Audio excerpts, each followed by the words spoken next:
Hello, hello, hello. What's up tonight, everyone? Welcome, welcome, welcome. Good to have you back. Good to be back. I missed everyone last week on vacation. Hanky J, Jay Zoller, Joel, Filthy Casual, Buster Blutz. Awesome dude. Good to have you back for the 11th month in a row. Definitely been a little bit good to see you. I've been well, awesome dude. I hope you've been enjoying your summer. What's up, Zyphon? And Bluster Butts again, Apex Predator, Billy Boy, Oversized Shady. Got to watch one more stream before heading out to college, sweet. Yeah, it's that time again. Mr. Blobs, Lori, hello everyone. It feels awesome to be back. It was hard not to fire up the stream on my vacation. It's hard, I'm telling you. Like, my job is, I like my job. I like making Magic content. I like thinking about Magic. I like brewing decks. I like almost all parts of my job, so it's really weird to go on vacation when you really love what you do. It feels so awkward to intentionally, like, I forced myself to stay off of YouTube, to stay off of social media, to let my mind refresh itself. So it's just so weird though. Like, most jobs you can't wait for vacation to get away from it, but my job, I love it. It's just so much fun. Cracky Seniors, 7 months in a row. Welcome back to the Fishbowl. Thank you for your subscription. Big Scoops here for our new subscriber. So I didn't go on any crazy trip on my vacation. I did a few different little things. The first weekend I was off, we had a big, like, family reunion type thing, and then I went and visited my brother down in Pennsylvania towards the end of the week, so stuff like that. Nothing too crazy, though. Bot Punchels, 5 months in a row, welcome back to the Fishbowl. Says, hope you had a nice vacation, keep playing the jank, and I always have to remind you of Squid Thief. Well, thank you so much for the sub. Big Scoops cheer for a new subscriber, and Mr. Zolis, welcome you as well. Big Scoops cheer for you, too. Thank you, thank you, thank you. And a donation already? Oh my goodness, we're off to a hot start. $2.50 from Fire Handles. Hello everyone, it's Seth, probably better known as Seth. Maybe at this point I am better known as Seth, I don't know. But we're back, it was a long week away. So, but we're back. I'm super excited to be back. I'm super excited to play this deck. It's been an exciting week. We got some accidental Wizards leaks, somehow, of Ixalan cards, which are different than unofficial leaks, because when Wizards accidentally leaks their own cards, I don't really feel bad talking about it. The budget Amiria deck looks pretty sweet. I like it. Seems like you got most of the big pieces there. Looks good to me. Fire Shades, welcome to the Fishbowl. Thank you for your subscription. Big Scoops here for our new subscriber. Thank you, thank you, thank you. Thank you again for the donation. Definitely appreciate that as well. I built a new EDH deck just in case you ever wanted to test it out on Commander Clash. It is a viewer submitted week for Commander Clash, so if you have some sweet lists, ship them over. Did I see the 2 copies of Gonti and Eldrazi taxes in the side? No, I don't think so. Oh, it's 2 months in a row. Well, thank you, Fire Shades. Sorry I missed that. Alright, so I'm back from vacation. What did I miss when I was gone? I mean, obviously we didn't have the stream and stuff. I don't think I missed much. I intentionally took off the week when nothing crazy was happening before spoiler season, but things are about to pick up pretty soon, I think. I have no idea when Moto will get Commander 2017. I'm figuring after Ixalan releases, Jay Temkin and Shuka plays 3 months in a row. Matey, time for you to walk the plank. Yeah, the Walk the Plank card is pretty sweet. Welcome you both to the Fishbowl, by the way. Thank you so much for your subscription. Big Scoops here for our new subscriber. I mean, we can talk about the leaks from today that Wizards accidentally leaked. Yes, we can't do Commander 2017 for Commander Clash yet because it's not on Moto yet, so we gotta wait for that. Let me pull up these deck lists. Bugnissa. Alright, so let's talk about this deck, and then we can get into our league. Then we can talk about leaks, we can talk about vacation, we can talk about Ixalan, we can talk about Commander.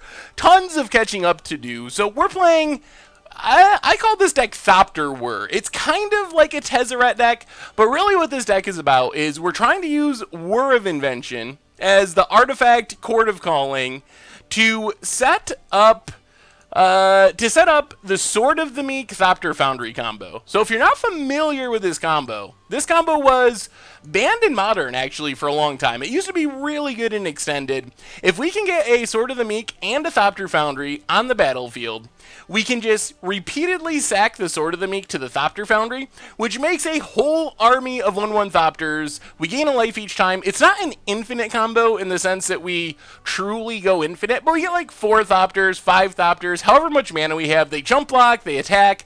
So it's pretty good at closing out the game. So we're trying to use Whir of Invention to set that up. We have a ton of mana for the Whir of Invention and real mana. We got the baubles and the opals. These are mostly to be artifacts that we can use to improvise the Whir. Professor PhD, 10 months in a row. Why no Sun and Moon Monday for the eclipse? I should have missed opportunity. That was my bad. But thank you so much for the subscription. Definitely appreciate it. 10 months. Big scoops cheer for you. Yeah, so we're trying to use the artifact mana to set up Whir.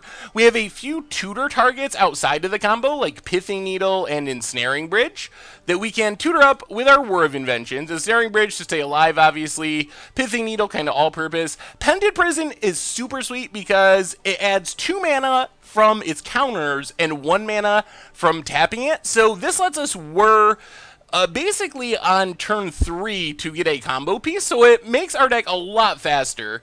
And then we just have some discard, Collective Brutalities, Inquisition, Serum Visions to set things up, and our backup plan, Tezzeret. And Tezzeret's super sweet because not only can it be a backup plan in the sense that we can use it to kill our opponent, make things into 5/5s, ultimate and win, but it also helps set up the combo. We can just dig through our deck, find artifacts, find our combo pieces that way. So that's basically the plan. We're pretty much all in on this combo with Tezzeret as our backup. In the sideboard, we get some interesting options. We have Time Sieve, which lets us go infinite with turns. If we can make 5 Thopters or more, so have at least 5 mana, we can sack them every turn, keep taking an extra turn, keep going, keep going, keep going, keep going. Then we have Herald of Anguish is a sweet finisher that doesn't involve the combo. So if our opponent is bringing in Stony Silences and so forth to beat our combo, we can go Herald of Anguish, just improvise that out. It's huge, it's flying, it gets around Fatal Push, and win that way, hopefully. Some removal and Abrupt Decays, Canonist to help with Storm decks, Witchbane Orb, kind of our ley line of Sanctity. Quicksilver Fountain is the jankiest, slowest Blood Moon of all time, but it's still kind of a Blood Moon. It slowly turns everything into islands. Some more tutor targets, Torpor Orbs, Defense Grid for counters, some Graveyard Hate, and Nile Spellbomb and Grafdigger's Cage. So that's what we're battling with. The quest for some treasure chests. So we'll see how it goes. I'm definitely excited to try it. I really like artifact decks, so I'm excited to give it a shot. What would I be cutting, adding from this idea from Tomer's set review? Seems sweet. I'm confused by that question, Wizard. I did have a good vacation, and I missed all of you too, so I'm super happy to be back, and to be back to making content, to be back to the stream. I miss the hanging out aspect of the stream. It's always so much fun. Alright, so we're just going to do a friendly, I think, for Modern. I have not played a single game with this deck, so be prepared. Armor911, welcome to the Fishbowl. Thank you for your subscription. Big scoops here for our new subscriber. Oh yeah, by the way, the Vengevine deck is absurd. I think I've played with that Vengevine deck more than 50 matches in competitive leagues, and I'm at like 50 or 65, 66 match win percentage. I think out of 11 leagues, I've got worse than 3-2 one time. The deck is just, it is so insanely good. It is very, very strong. So if you're looking for a competitive under the radar deck, that's a pretty sweet one. Pretty sweet option. Have I played 120 card Bring to Light? I have not. I have heard people talking about it. I've seen the list, but I haven't actually gotten a chance to play it yet. I'm super excited for Ixalan as well. Ixalan is looking sweet. I don't want to get into the leak aspect. We can talk about the cards that Wizards accidentally leaked because that's their fault, but I don't really want to talk about the sheet that leaked because that's still, I don't know. Some people don't want to hear about it, so I'd rather just avoid it for those people's sake. But it's looking like a pretty interesting set, and Standard is pretty awesome right now. Moto Finance question. What is up with Chameleon Colossus price? Regular 21 ticks, foil 14 ticks, foil V23 ticks. How is that possible? I have absolutely no idea. I did not realize it was 21 ticks. That doesn't make much sense to me. Do you think the new Wizard leaked land will bring down the price of Cavern of Souls? So, I don't think so. I don't think that the Wizard land will have any real impact on Cavern.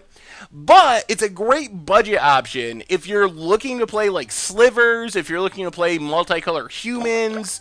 There's a ton of modern decks that I would like to play. Slivers is a big one. I've wanted to play budget Slivers for so long, but you really want to be like 4 or 5 colors, and it's really, really hard to make that work with the current mana. So just having this random uncommon land is such a big deal for decks like that. Blackjack 2021, 10 months in a row, and also Orcajust. Welcome you both to the Fishbowl. Thank you for your subscription. Big scoops here for our new subscriber. This hand looks pretty good. I mean, we got combo pieces. Could this be a turn? I think we can have the combo on like turn 3 potentially. I guess we have to. Yeah, we'll just island. Whatever. I was wondering if we had the Scalding Tarn so we wouldn't shuffle away our scries, but it should be fine. Another Thopter Foundry, another Serum Visions. Alright, Foundry to the bottom. Watery Grave will keep on top. And I think we'll just pass. We're not going to crack the Bobble yet. We actually want the Bobble to make mana for our Whirs. We miss you too, Seth. I don't think that it's mutual. Also, in the fact that you Walk the Plank can kill a Leviathan is dumb. Yeah, Walk the Plank is a kind of controversial card. There's definitely some... There's definitely some favor flails with Walk the Plank. It makes sense that it can't kill merfolk because they can swim, but it probably shouldn't kill other swimming creatures. It probably should not kill... I think we're just going to get down a combo piece here. Let's just Watery Grave, untapped, get down Thopter Foundry before our opponent has counters available. And I guess we'll play Bobble too. And we are super close. Next turn, we're what, 1 mana or artifact away from comboing? When you cast Whir and the opponent in response to Shadow of a Doubt, does it make your spell the worst? I think that that's technically true. I don't think Walk the Plank is that powerful, honestly. It's fine. It's like a reasonable card, but it's not insanely powerful. What are we doing now? I guess we... Alright, let's lead on Inquisition, see what's going on over there. Hopefully this isn't Storm. Storm might be too fast for us here. Can you post a link to the new best deck in Modern? Oh, well, I don't know if it's really the best deck, but I should be able to find a link for it. Opponent bolts our face. Okay. Just T, 11 months in a row. Just got back from vacation, but instead of unpacking, get to watch the Sweet Brew. Well, I just got back from vacation too, so vacation week. Thank you so much for the resub. Definitely appreciate it. Big scoops here for our resubscriber. Burn, Path, Snapcaster. So our opponent has absolutely nothing going on. We will take, I guess, Electrolyze draws a card? Yeah, actually, we'll take Snapcaster. Our opponent can have all the random burn spells. I'm not especially worried about random burn spells.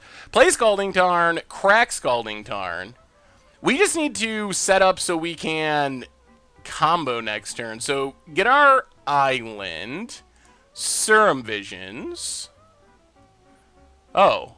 Or we just draw the sword. That also is acceptable. I guess we can Whir for other things then. So we'll put Bobble to the bottom, leave River on top, pass the turn. So I think we're set up to start comboing next turn. Spam Dude, 5 months in a row. Welcome to the Fishbowl. Thank you for your subscription. Big scoops here for our new subscriber. Yeah, so I heard Todd Anderson talking about trying to play Death Shadows in that deck, and I tried it, and I thought it was a lot worse, actually. I had very little success with the Death Shadow build of it.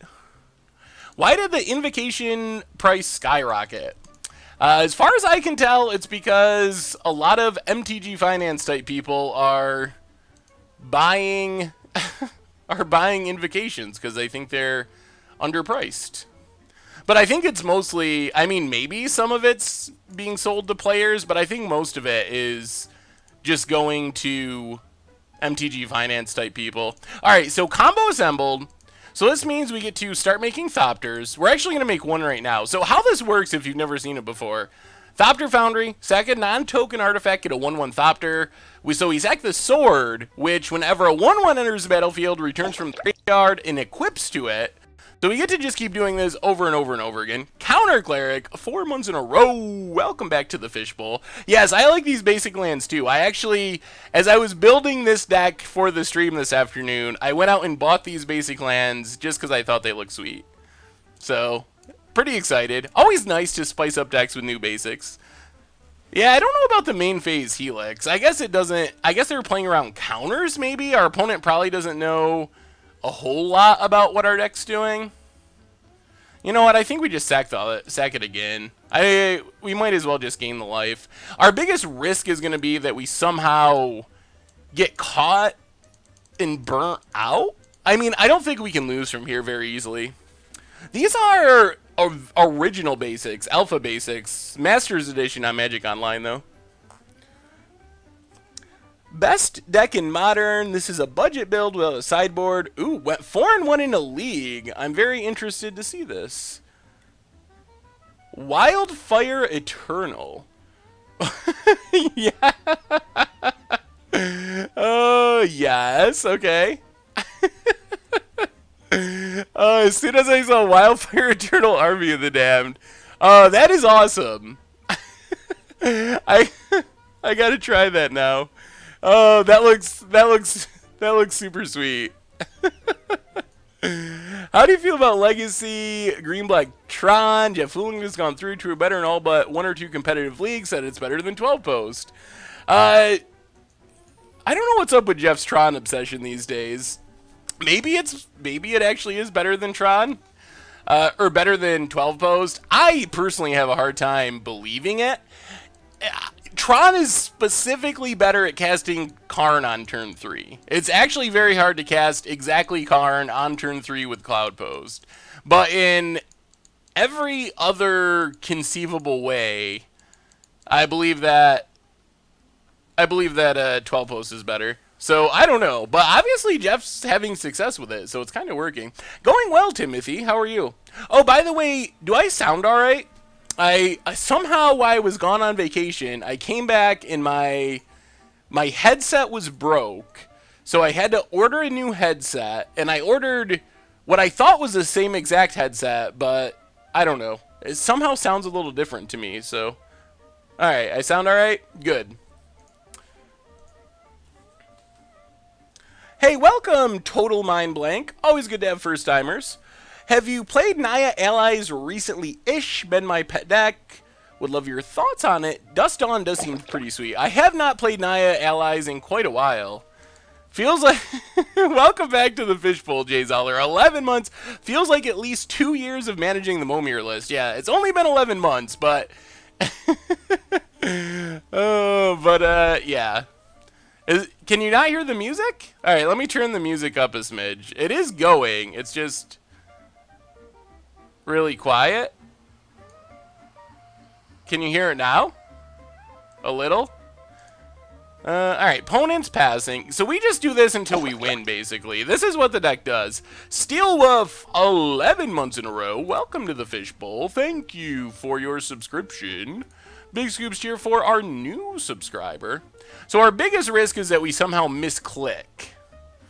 And sacrifice the wrong thing, like our Thopter Foundry. Otherwise, this is a pretty guaranteed victory, especially main deck, when there's no Artifact Hate, there's no Stony Silence, so our opponent shouldn't be able to really stop this from happening. So we'll just keep doing this. I guess we can crack the Bobble now. Wouldn't mind drawing just more lands so we can make more Thopters and kill our opponent more. Opponent has a Spell Queller on top. So we get to draw an extra card. Alright, attack with everything.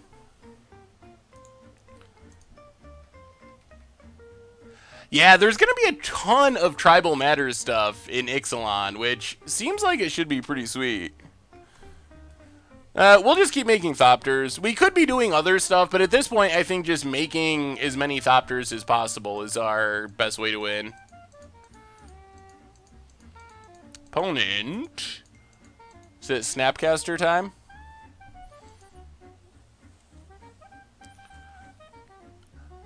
Do I ever mess around with Restore Balance? Start playing it again and feels broken. I think Restore Balance was the very first ever budget magic I ever did. I don't think the deck is still budget friendly to the same point that it was when I first did it, but yeah, I'm a big Restore Balance fan. I think we also played a build on with Nahiri on Much a Brew, or maybe it was on the stream, but we've done a couple of Restore Balance decks, but I'd be down with doing another one because I really love Restore Balance. It's such a powerful card. Mono Prism, welcome to the Fishbowl. Thank you for your subscription. Big scoops here for our new subscriber. Alright. I guess that's good enough for now. I don't think our opponent's going to be able to burn us out. We're gaining 5 life a turn, so it's going to be hard for them to burn us out. Yeah, it is really cool to see this synergy between Commander 2017, the Tribal decks, and Ixalan. You're going to get, I think, stuff from Ixalan that you can use to upgrade your Commander decks, and I don't think Wizards has ever done that before. Why doesn't this deck run Crack Clan Ironworks? You could. It's just, I don't know what we do with it. I guess we could play like an Emrakul or something to just have, I don't know. These are also artifacts, so we can use them to whir out something. I still don't know if that's really necessary when we can just keep making Thopters. Like, we might as well just keep doing that. Also, this swamp is pretty sweet. Another new land edition. We better wait till our opponent's end step. I don't think we just win here. We're like, what, 2 turns away from winning? So, sack the sword. But I think this is a pretty hopeless situation for our opponent. They probably could just scoop, actually. Maybe they have outs. They could have, like, Detention Sphere, maybe, as a one-of.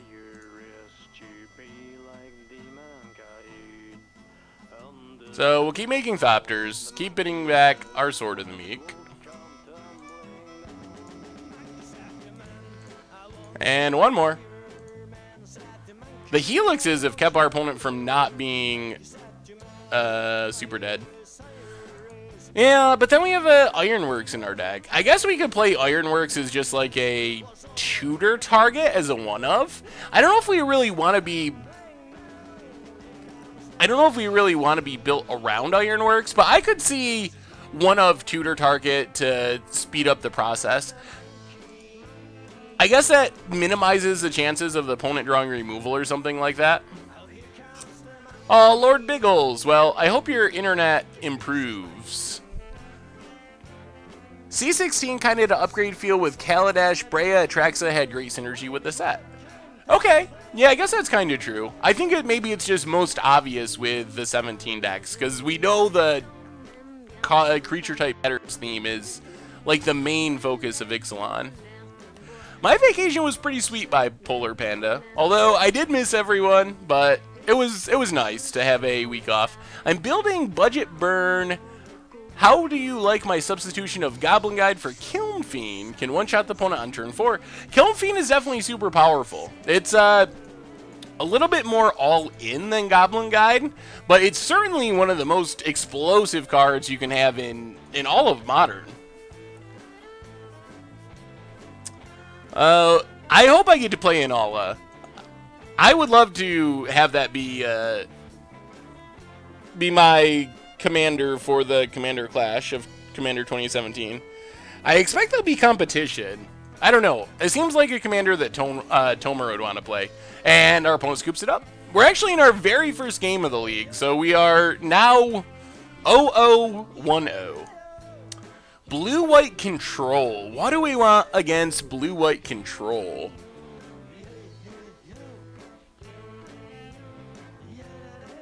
Yeah, Time Sieve is a good way to go infinite as well. We do have one of those in the sideboard. Thing about Goblin Guys, it gives you a hidden upside of seeing your opponent's next card. Yeah, and your opponent the hidden upside of of getting free lands every once in a while. The Wizard deck seems like the weakest out of the box. Yeah, I think that I thought it was the weakest out of the box. It's like the least put together, I think, out of all of them. It feels more scattered than some of the other decks. While the other decks seem pretty well built. The Wizards deck still seems fun, and I think it can win, but it's a bit more, I don't know, just scattered. It doesn't seem to synergize and work as well together as some of the other ones. I have not done anything with Rally Fenza in quite a while now, so no, I haven't. Defense Grid, definitely. Abrupt Decay... yeah, we probably have to bring in Abrupt Decays for Stony Silences. Those are probably the main options. I don't think we need Graveyard Hate. I don't know about Herald. I guess the question is, will our opponent take out all their removal? If they take out their pass and stuff, it gets a lot better. What do we go down is another question. Ensnaring Bridge can definitely go down to a 1 of, maybe even a 0 of. It doesn't seem that good against blue-white control, honestly. Our discard is very good. What about Welding Jar? Are they going to have actual destroy artifact effects? Or is it just going to be like Detention Spheres and Stony Silences? I almost think they're not going to have anything that destroys artifacts. Hey, what's up, Warlock? I like that Whir lets us go at instant speed to avoid counters. That part is actually pretty nice. But I guess we could cut one Whir. Alright, I guess we can try it like that. Well, or maybe we go down the... let's keep... Actually, let's go up Herald of Anguish over a bridge. I think that's... Yeah, let's try it like that. Salty XD, 7 months in a row. Welcome back to the Fishbowl. Says, I'm free on Tuesdays now. Can't wait to catch future Tuesday streams. Well, Tuesday's a good day to be free because we're always streaming on Tuesdays. Oh, man. Oh, man. Oh, this hand is one land away from being so good. We got discard, we got removal for Stony Silence, we have the entire combo. I haven't played Aetherborn Tribal yet. We do get 2 free draws, but we don't get them until next turn. You know what? We're keeping it. Maybe I'm just feeling greedy after being on vacation for a week, but it's been a while since I've kept a no-lander. Yup. Land? Oh, deck. Well, let's play Bobble. Come on, land. Show us a land. Prism. Bobble. Oh, no. The punishment.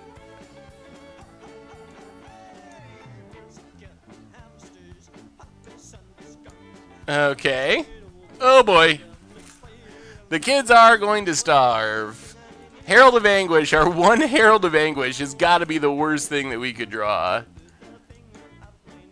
Opponent, Sack Flooded Strand.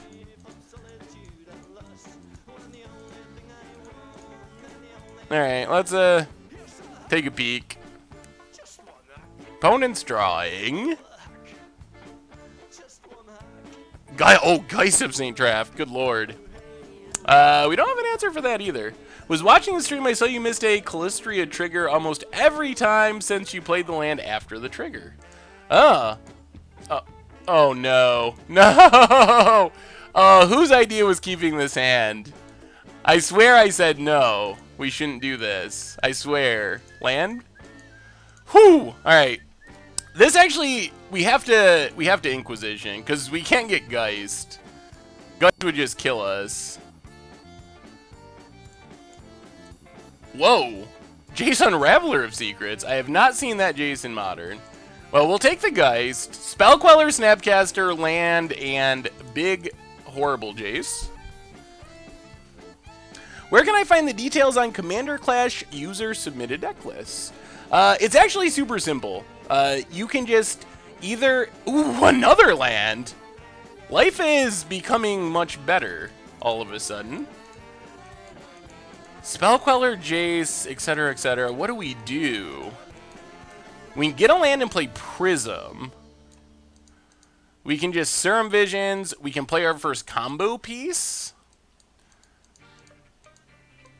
We don't want to die to Jace. Yeah, we are getting there somehow. I mean, yeah, just in Modern, Jace, that seems like one of the less likely. I mean, it's not Living Guild Pack bad, but... Well, we can decay that at any point.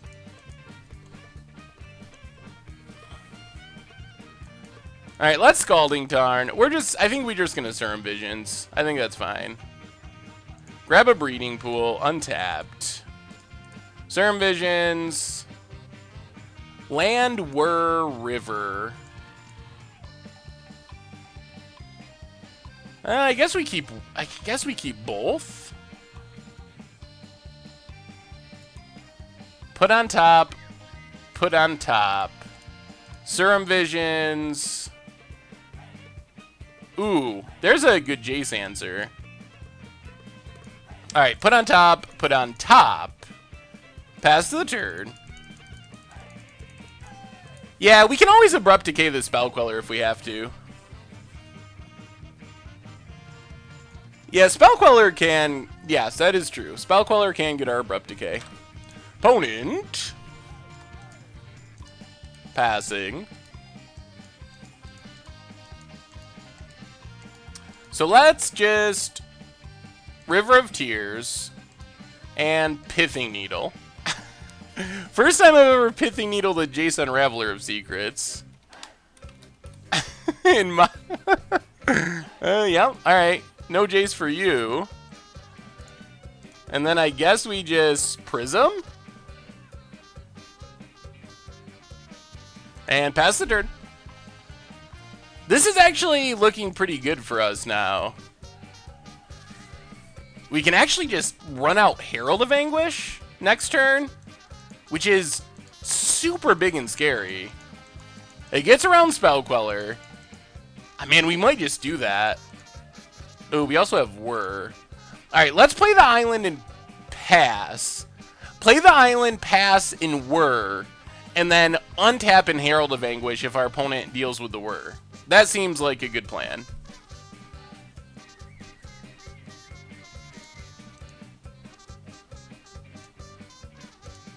I mean, we can still tap our artifacts for Improvise. I guess we need one more mana.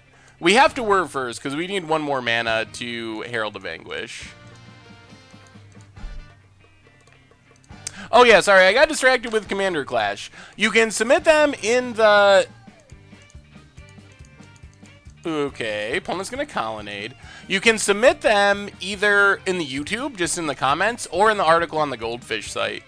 Or if you want to send it to me by email, saffronolive@mtggoldfish.com, but that's how most of them are submitted.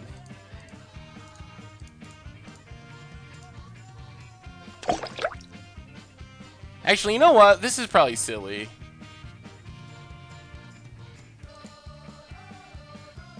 What are we even worrying for? Oh, alright, we'll whir. I don't know what our option is. Alright, we're X3. Crispy, welcome to the Fishbowl. Thank you for your subscription. Big scoops here for our new subscriber. So we can get Defense Grid. We can get a combo piece to start comboing faster.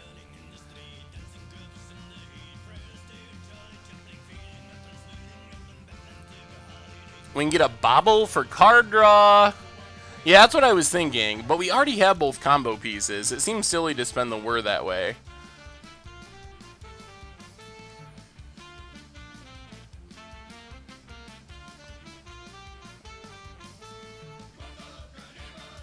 Defense Grid makes sense. We'll get Defense Grid.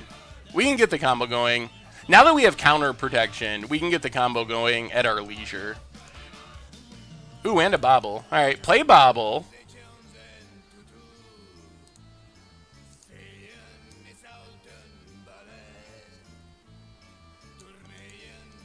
So we have to Abrupt Decay, Stony Silence.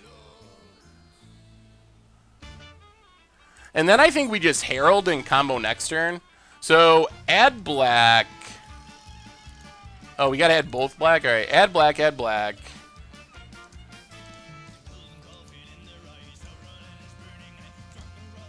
Run out Herald of Anguish. Make our opponent start discarding.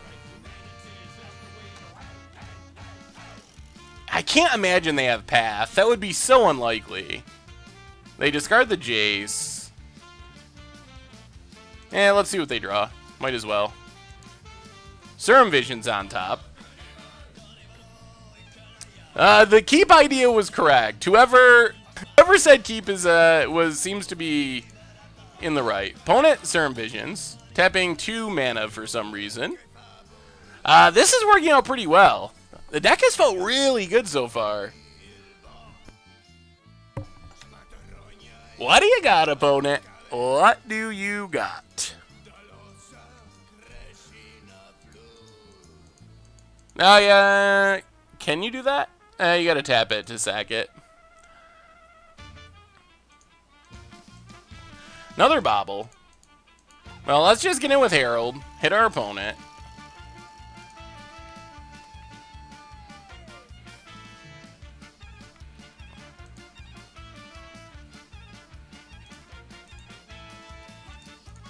Play Thopter Foundry.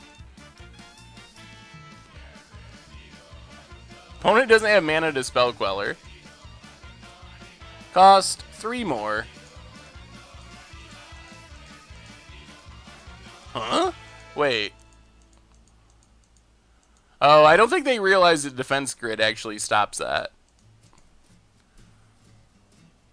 Could also be that Jeskai Control can't be any deck that's not Death Shadow. Yeah, I guess that could be the other possibility. Might as well run out Sword of the Meek. And pass the turn. Opponent's back to discarding. This Herald has been pretty good. I can't believe this hand worked out. We went from 0 lands to casting Herald of Anguish on like turn 4. What's up, Warzeki? How goes it? You can trade away chests. Chests are tradable. Right now, they're just over 2 tickets a chest. So about 210, 220, I think. Somewhere in that range, last I looked. Oh, man, you're right. If our opponent didn't overtap for Serum Visions... I think it's game 2. I'm assuming our opponent took out the paths. But maybe not. Maybe they still have them. All they saw in game 1 was hardcore Thopter sword combo. So... I was thinking they took out the pass, and then we brought in Herald to beat Stony Silence. What do you think about Pyromancer Ascension turns deck? That sounds like it could be fun. Alright, bolts our face. Oh, is our opponent just going to try to kill us? Snapcaster. I don't think this plan's going to work. Bolts our face. Yes. Friendly leagues are 8 ticks. Psycho Smurf, 10 months in a row, says almost a year found a use for Spellweaver Helix besides Worldfire. Ooh, let me take a look at this. Thank you so much for the resub. And also, hey Dave for the 3rd month in a row. Spellweaver's Petition. Oh, I saw a list like this before. It's a really cool combo idea. Oh, yeah. I want to play something like that for Budget Magic at some point. Maybe you're the one that shared it with me before, a long time ago, or a similar idea. It looks really sweet.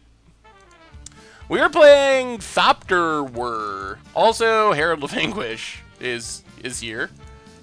Collective Brutality doesn't do anything. Well, let's get in with Herald. Hit our opponent. We know our opponent's last card is a Spell Queller. Let's bobble. Make sure we know what our opponent's drawing. That can help us make an informed decision. Ooh, Cryptic. Cryptic, tap our team. How much does this cost? 2. Well, let's make a Thopter. Yes. Make a Thopter.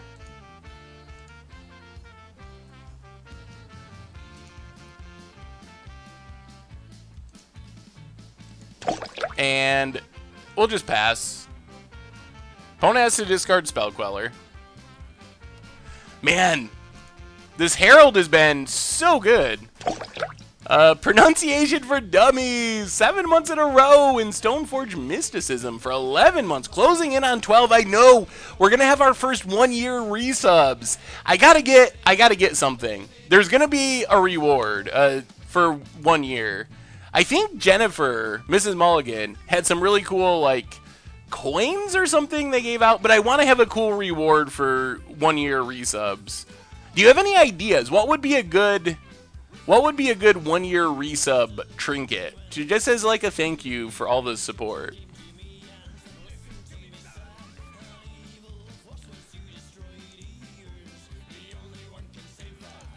How did Ceremonious Rejection... Oh, did they discard Spell Queller earlier? Am I losing it? Where did this come from? I don't think we can give away Scotch. That's got to be illegal. An actual goldfish. That would actually be kind of funny, like those carnival games. Bounce Herald, draw a card.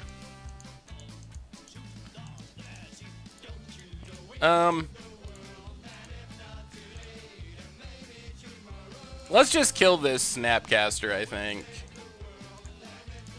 Might as well. Oh man, Herald is actually sweet with Sword too. I didn't even think of that. Herald with Sword is just a lot of shooting down of opponent's stuff. Ooh, and a Geist. Well, Geist isn't going to get through our Thopters. Prideful Pelican, 8 months in a row. I am super excited for the new Commander decks. They just need to come out on Magic Online in a timely manner so we can play them. Geist of St. Traft, eh? Ooh, Tezzeret. Oh, we're so close to just winning.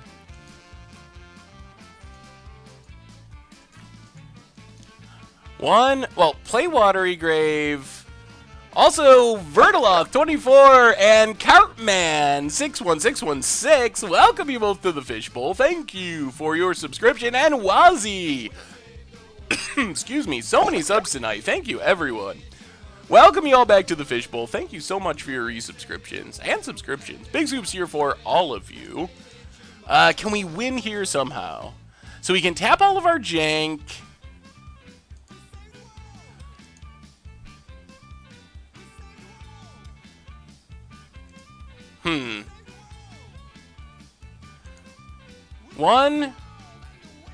Alright, Watery Grave untapped. I don't think we can quite win. Play Herald. 1, 2, 3, 4, 5, 6, 7.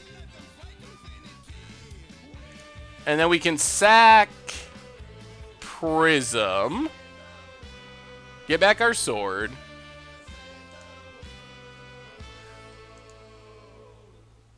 And yeah, I guess we can just pass. And get in for 1. So we should have the win next turn. Almost for sure. It's very unlikely we don't win from here. Would you ever play Eggs? We played a Budget Magic version of Eggs at one point. We actually did play Eggs on stream too, the Scrap Trawler version. So yeah, I would play Eggs. I kind of like Eggs. I think it's fun. I don't know if it's very entertaining to watch though. Get the old band together and make a music video for the subs. Ooh, that could be fun. That would be very interesting. Nothing exciting ever happened with 100,000 subs on YouTube, unfortunately. I wanted to do something exciting, but I never figured out something exciting to do. Opponent attacks, gets an angel. Well, we better just make some Thopter Chumpers. I think this is just the last ditch I give up attack, it looks like.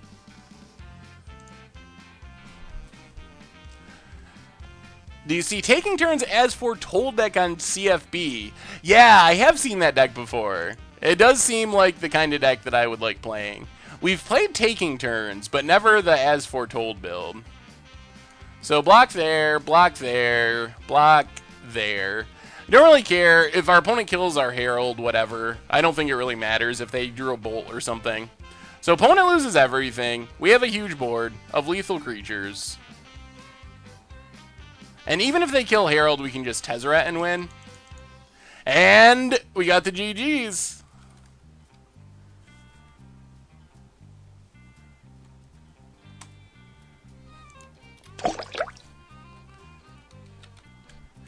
Sweet. Well, off to a good start with Thopter Whir. We whirred our way right through Jeskai Control. Hey, my Dixie, for the 6 months in a row. Welcome to the Fishbowl. Thank you for your subscription. Big scoops here for our new subscriber. I didn't play any Marble Madness this vacation. I should have. I need to. I see that the new the Super Nintendo Classics are out now. And everyone's freaking out because you can't pre-order them. Does seem kind of sweet. The 5-0 Dream is dead, which is a good thing. It's always nice when the 5-0 Dream is off the table. Play Battle of Wits on stream for the anniversary. We should do a Battle of Wits deck. I think we could do a fairly competitive one. One of my dreams is to make budget Battle of Wits, but I don't think it's possible. It would literally be like 236 islands and 4 Battle of Wits, and just hope you luck into it. Hey, good luck at your audition, the Beard Man. Thanks for hanging out.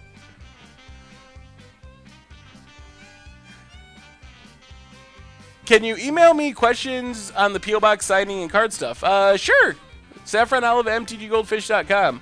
Oh, yeah, if you want to get a card signed or something, I've already gotten some and shipped them back out to people. Got some more that I need to sign and send out. So, P.O. Box 110, Clyde, New York, 14433. So, if you want to get something signed or just mail me something, that is the way to do it.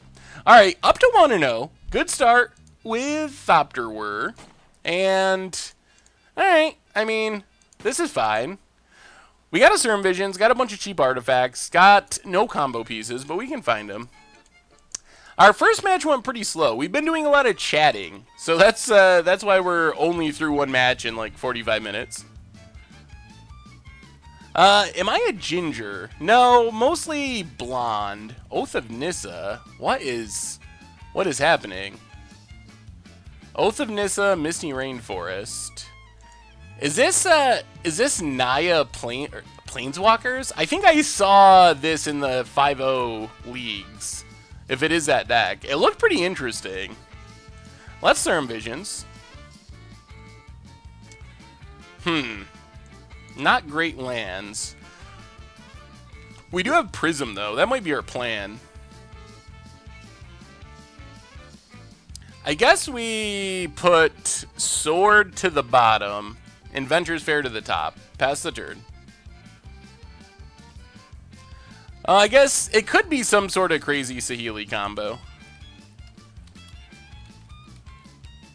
Misty Rainforest for our opponent. We could really use some real lands. Because we can't really do anything. Play Inventor's Fair. The problem here is we need Sunburst for our Prophetic Prism. My holiday was pretty nice. It was nice to have a week off. Jazzy779, welcome to the Fishbowl. Thank you for your subscription. Big scoops here for our new subscriber. It could be doubling season Planeswalkers. Yes, we also went 5-0 on a league. Do we just pass? Playing Prism with one counter feels pretty bad. Modern Twiddle Storm. That would be a good deck tech deck. I'll have to find a list for it.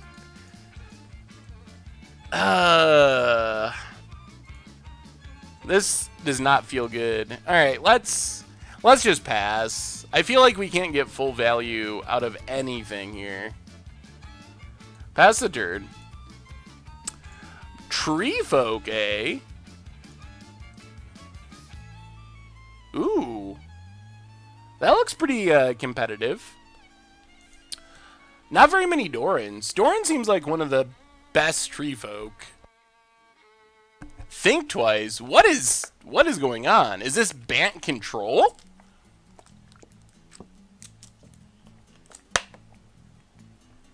I don't know what's happening. Opponent plays a forest. Well, come on, lands.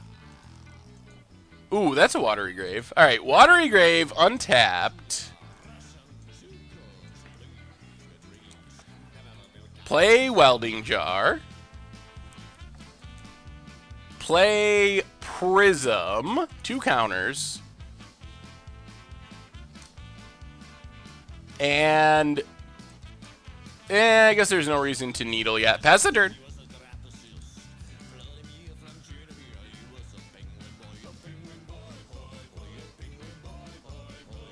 Think twice for our opponent. Wait, there's a Saffron Olive in the chat? That actually looks a lot like my Twitch name. Hey, welcome, the Octian. Good to have you. Opponent. Garrick Wildspeaker. Alright, this is definitely a Planeswalker deck. Untaps the lands. And Utopia Sprawl. Still not 100% sure what's happening here. Breeding Pool. Okay, how do we do this? So we can... Well, let's start by Pithing Needle on Garrick.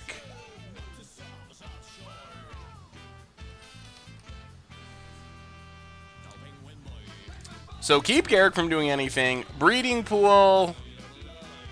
Untapped. 1, 2, 3. 1, 2. So we can Tezzeret or we can Whir for a combo piece. Gifts Reanimator. Ugh, yikes. Yeah, let's pass and Whir, I think. 1, 2, 3, 4, 5, 6 mana. Well, I guess we can Tezzeret. I guess that's fine. Yeah, let's Tezzeret. Why not? Play Tezzeret. Take it up. Go dig in for an artifact. We'll just take a bobble. Might as well draw a free card. To the bottom, play the bobble. I guess we can also see what our opponent's gonna draw. Maybe we can figure out what their deck's actually doing. Hinterland Harbor doesn't tell us much. Have you ever thought about making a YouTube vid about have you ever thought about making a YouTube vid about how to organize slots for removal and so on for deck building? It seems like something we could do for the Brewers Minute series, probably. Tefree80, welcome to the Fishbowl. Thank you for your subscription. Big scoops here for our new subscriber. More Nissas. Never-ending Nissas. Yes, Nissa gets to kill our Tezzeret. This is actually kind of scary. So Tezzeret down. Opponent passes. We start gaining life. Warlock, welcome to the Fishbowl. Thank you for your subscription. Big scoops here for our new subscriber. Do we have lethal? I don't think we have lethal. This might be like a devotion gift stack. The Hidden Treasure series will be back on Mucha Brew. It definitely will be.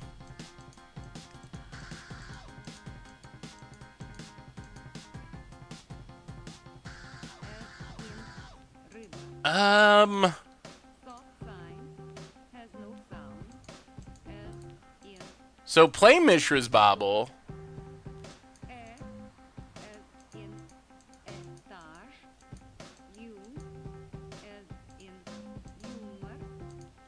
Play Prism.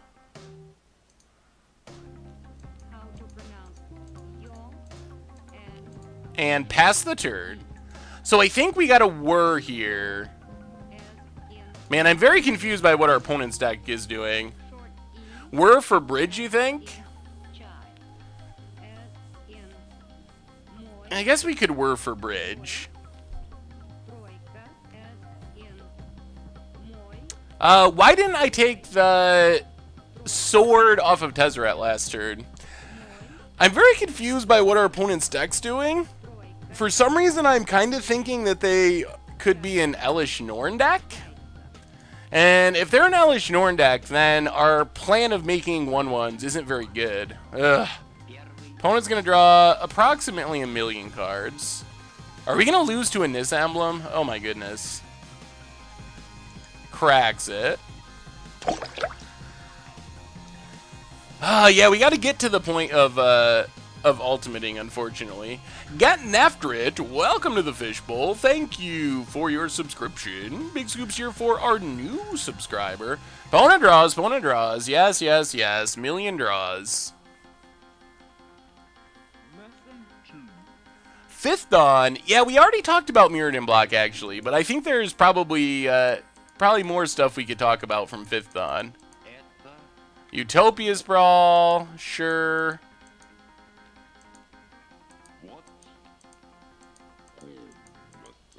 Kiora, okay. What is happening? What is happening? Okay. Prevent the damage of our breeding pool.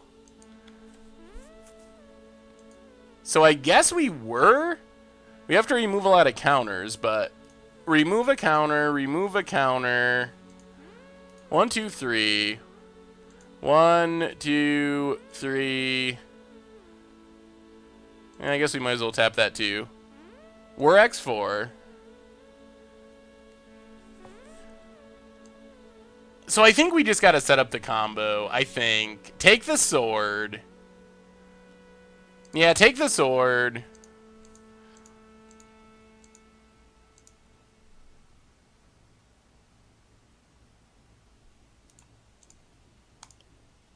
Bobble, see what our opponent has. Eternal Witness, okay. Gain a life, draw a card. And another land's not bad. Another sword isn't that good. So play River of Tears, play Thopter Foundry. And hopefully Thopter Foundry is enough. Pass the turn. So our hope here is that we can Thopter Foundry, make some blockers, and then be able to Tezzeret for lethal with the ultimate. Bridge into Tezzeret would have been another possibility. Maybe that's a better line. Well, that's our opponent got.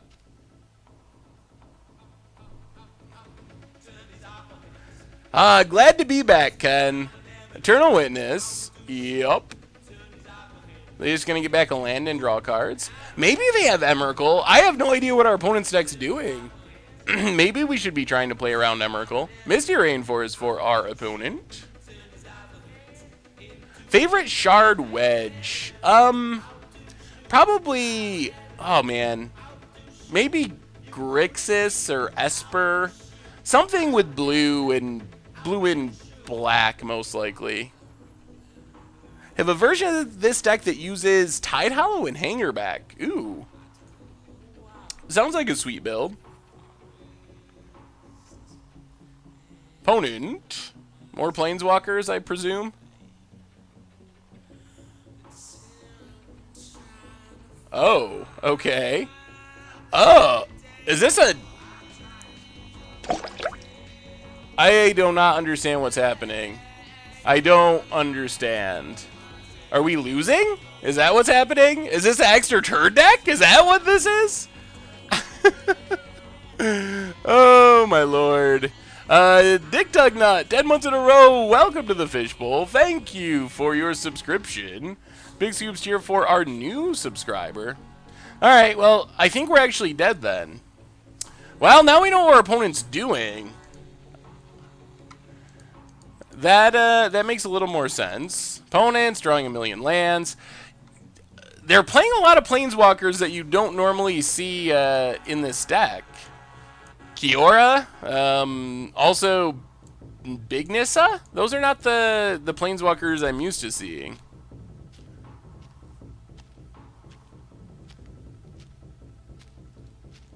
Huh. If our opponent has an extra turn spell, it's pretty much just game over. Think twice. Oh, they found it. Alright. Here comes extra turns. Many, many extra turns. Yep, 2 extra turns in a row. Looking at buying Esper Haven post-rotation, do you think I should get it now or wait until after rotation and see if there's anything new that comes out? I can't imagine that there would be too much that would happen because I don't think cycling will be in Ixalan. So probably the most likely thing to happen would just be maybe some different removal or something. So I don't think there's really... I don't think there's a rush to get it now, but also I don't think that it's likely it'll change much if you wait. So whenever it's convenient, I think. Think Twice infinite combo? How do you go infinite with Think Twice? I've never heard of a Think Twice infinite combo, actually.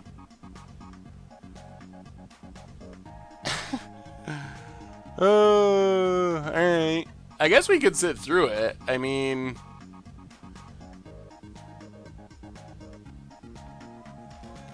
Oath of Nissa. Is it actually... Opponent gets a land.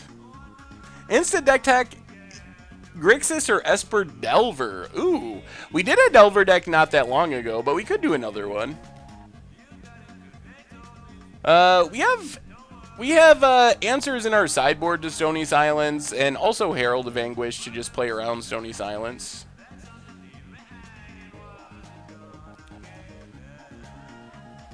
Opponent's gonna take some more turns. Ah, it's a big Nissa. Scries with Nissa.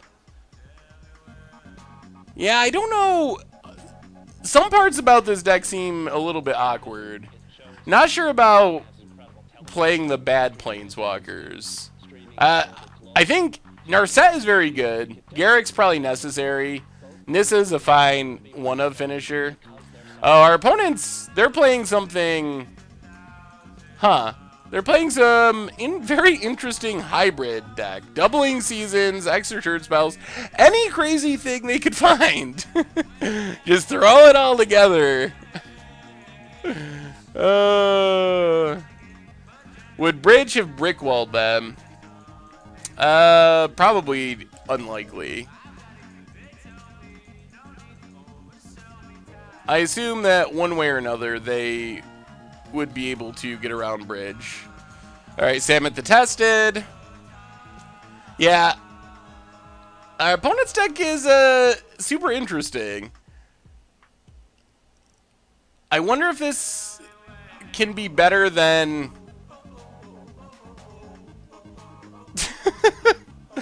Alright, opponent just... I mean, I guess we'll just let them keep doing stuff.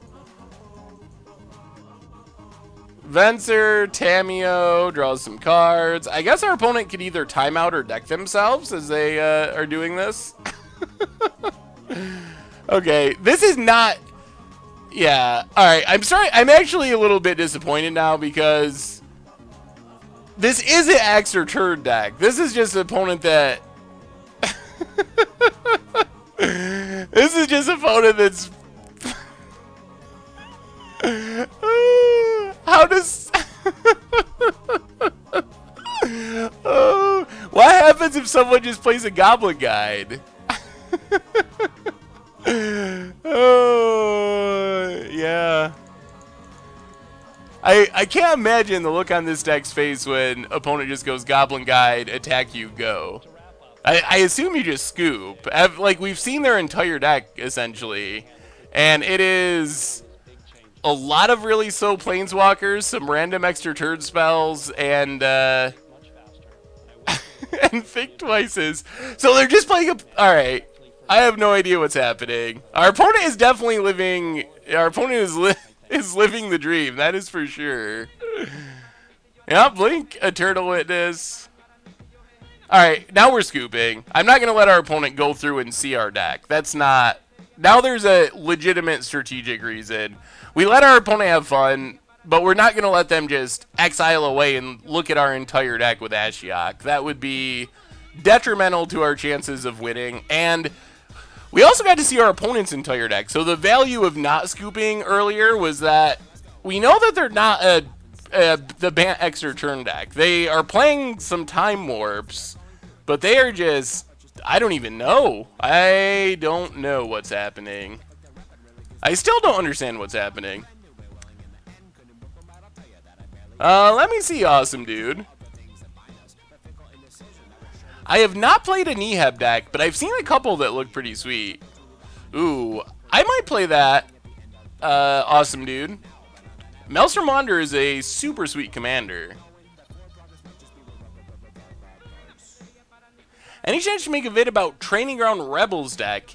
That could be something we might do on stream. I don't think it was popular enough to be the Much Brew deck, but it is something that we could do on stream, potentially.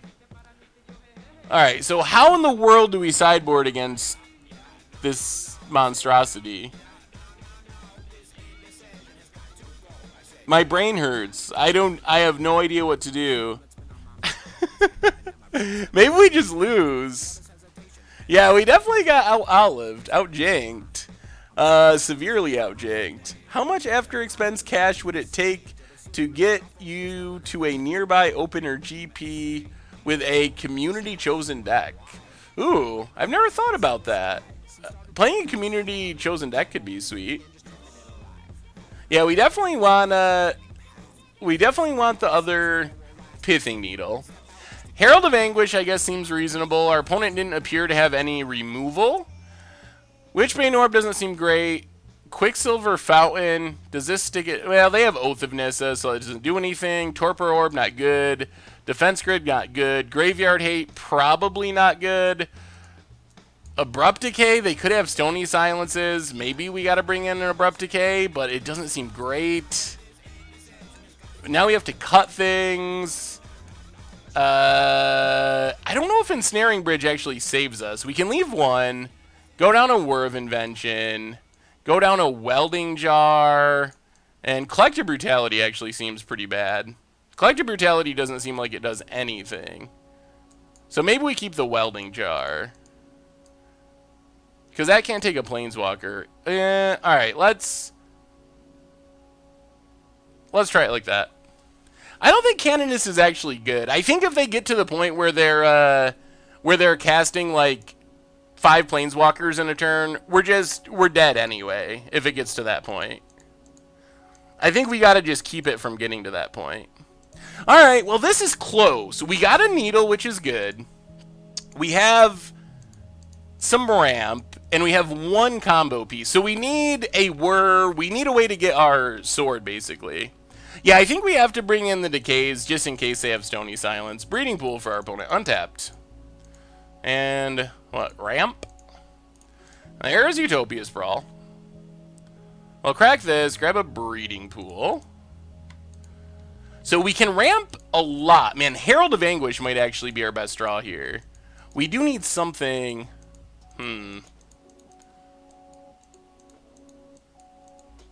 Alright, let's just Darkslick Shores. I think we just ramp for now. Play the Prism. We can Storm Vision next turn. Hey, welcome, Alpha. Which do you prefer, Grixis Delver or Esper Delver?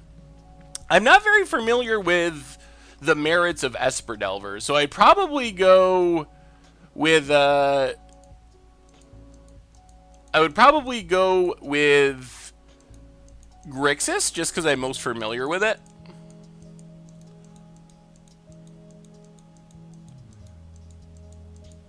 But I could imagine the Esper is good as well.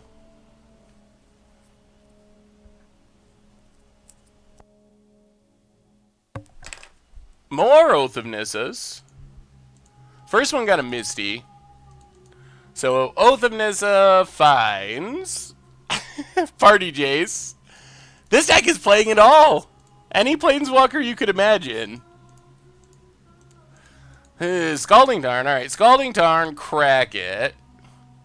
Grab an island. Serum Visions. Ooh, there's Tezzeret.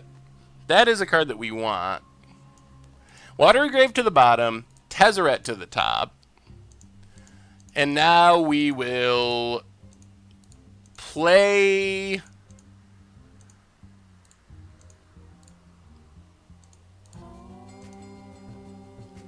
another Prism and pass the turn. Yeah, I guess there could be Genesis Wave too. So hopefully now our opponent plays a Planeswalker and we just assassinate it with a 5/5. Alright, there's a little Jace. Draws a card. Sure. So let's Serum Visions. We could also find our combo. Ooh, another Pithing Needle's good. So, Water Grave bottom, Pithing Needle top. Black, let's see, black, blue... Play an island, blue, black, play Tezzeret.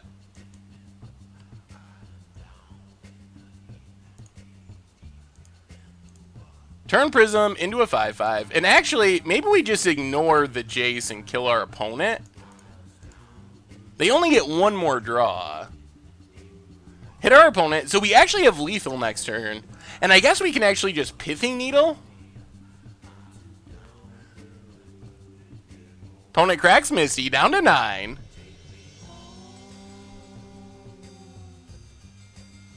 Yeah, let's see.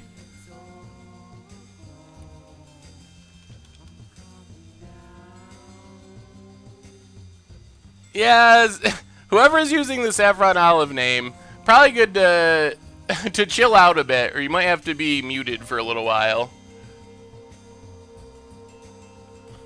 I guess we'll just name Jace, since it's the only thing we know. Pass the turn.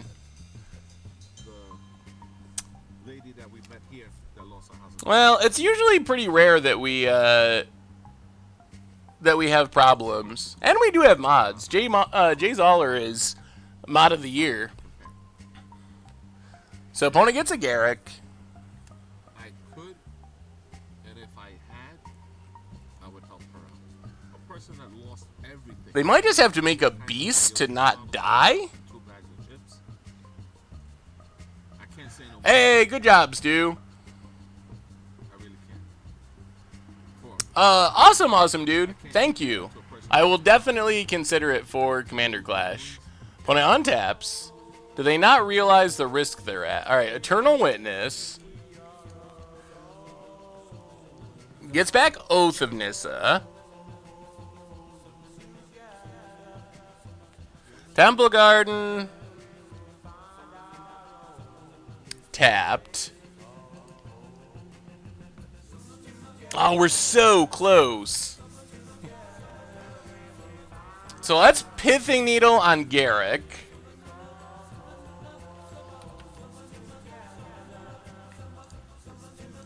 Play our Thopter Foundry.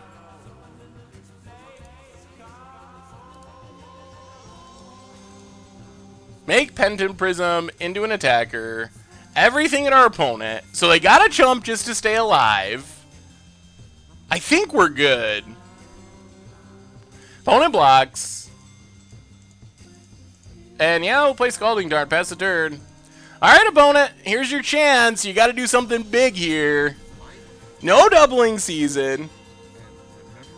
Yeah, banning the Saffrons. Just don't ban actual just Saffron Olive, because that's actually my account. It's not in the chat, though, so that's probably not a concern. But with no periods or hyphens or anything, you should look into Esper Delver. Yeah, I'll have to look at Esper Delver, Christian.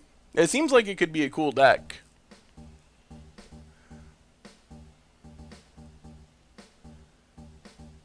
Oh my goodness. What is up with all the trolls today?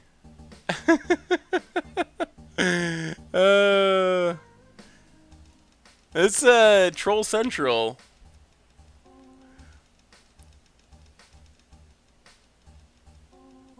And our opponent scoops it up. Sweet. You're going to try to send me to events and play Boggles. I don't know about that. That seems, I actually tried to build a budget Boggles deck for budget Magic, and, oh, the mana was so painful. It's so hard on a budget to be able to cast Daybreak Coronet, and I almost think Daybreak Coronet is necessary to make the deck work.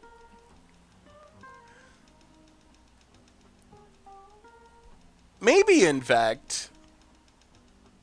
Troll Tuesdays here on the MTG Goldfish stream. What deck am I planning to play next stream? Some standard or modern? I actually don't know. I usually don't plan the stream decks that far ahead. So I'm actually not sure what we'll play for the Thursday stream. Something spicy, I hope. That's usually the plan, is something spicy. Okay. I guess we keep it like this. I am so confused. I'm still confused over what our opponent's deck is doing. I don't know about Canonist.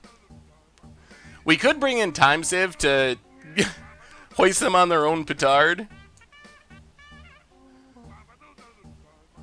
Fun Brew in Standard. Probably something with Panharmonicon.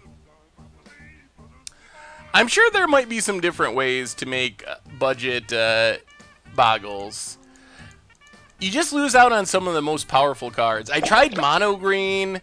That lost out on things to make the creatures big. I was using like Blanchwood armor, and it just wasn't the same. Did I go to Pokemon Worlds? I did not. I've never even played Pokemon. Closet Pan, welcome to the Fishbowl. Thank you for your subscription. Big Scoops here. I guess we run it back for our new subscriber. 5-color Panharmonicon is about as fun as it gets in Standard. Throw in God Pharaoh's Gift if you want and just go to town. Okay. I mean, I guess this is okay. Inquisition is a little hit or miss, especially on the draw. Opponent. Master of Utopia Sprawls. We get more ramp. Well, let's play Bobble. Look at the top of our deck. Whir of Invention. We do want Whir. So play Darkslick Shores. Might as well Inquisition. Yikes. Garrick, Narset, Time Warp. Yikes. Well, I guess we could be okay, because if we're going to draw this Whir, and if we can Whir for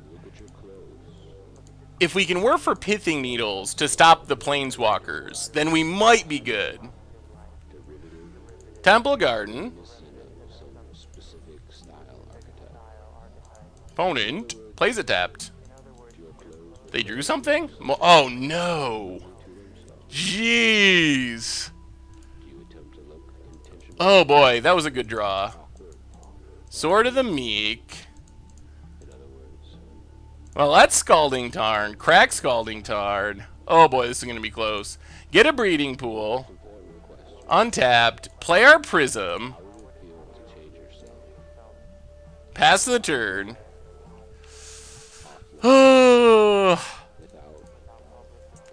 So our opponent gets a Planeswalker.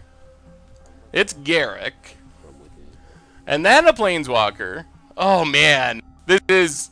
Ah, no! Oh, this is so bad for us. Narset. Oh, that second Utopia Sprawl. Ticks up Narset. Do they get lucky? They do not. Alright, their last card is Time Warp. 1, 2, 3. So I guess we can Serum Visions first. So play... Alright, let's... Let's see. 1, 2, 3. We can still whir. Or maybe we play sword. 1, 2. How do we do this? We got a pithing needle. There's no doubt that we got a pithing needle, or we're pretty much dead. What do you consider for different formats? What do you consider budget for different formats? Well, standard and modern, we usually try to stay under $100. Although, modern, there's probably a little more wiggle room. Legacy, I would honestly say that $500 is probably budget in Legacy. And vintage is, if you can find a deck under like 1,000 or 2,000, that is, I would consider budget. Woolly Wanderer, 2 months in a row. Welcome to the Fishbowl. Thank you for your subscription. Big scoops cheer for our new subscriber. So we have, wait, 1, 2, 3, 4, 5. The question is, do we play... How many counters do we use? Do we Serum Visions? So if we Serum Visions, we play an untap land. Use 1 counter and whir. 1, 2, 3, 4. Alright, let's do that. Let's Serum Visions. Mox Opal and Thopter Foundry. So we found our combo, which is actually pretty good. Except, I think I sequenced this very badly. Yeah, that, punt. That was a punt. We should definitely sequence that wrong. Ugh. Yeah, that was pretty bad. Scalding Tarn, Crack Skull. We definitely should have played the Serum Visions after the whir. That was a pretty bad mistake. So remove a counter, whir X1, get a Pithing Needle. Vile Shrew, 9 months in a row, welcome to the Fishbowl. Thank you for your subscription. Big scoops cheer for our new subscriber. So we gotta stop Narsat or we just lose. So Pithing Needle, Narsat. Pass the turn. Oh, we lost a combo piece because of that punt. Masterpiece Planter Bridge in your very first pack? That is awesome, Jolin. Opponent makes a beast. Takes an extra turn. Play. Alright, opponent's completely out of action.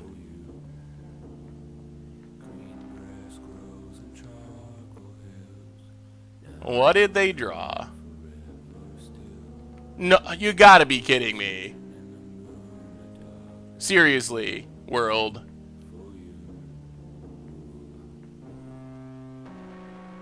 Oh, this isn't...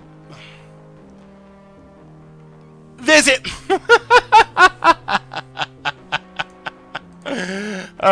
This is not real life. Oh, wow. Oh, my goodness. We draw land, and I think I'm just going to scoop, honestly. Oh, that is not realistic. Alright, play Prism. Watery Grave tapped. Pass the turn. Nah, I think we've seen our opponent's list. It's,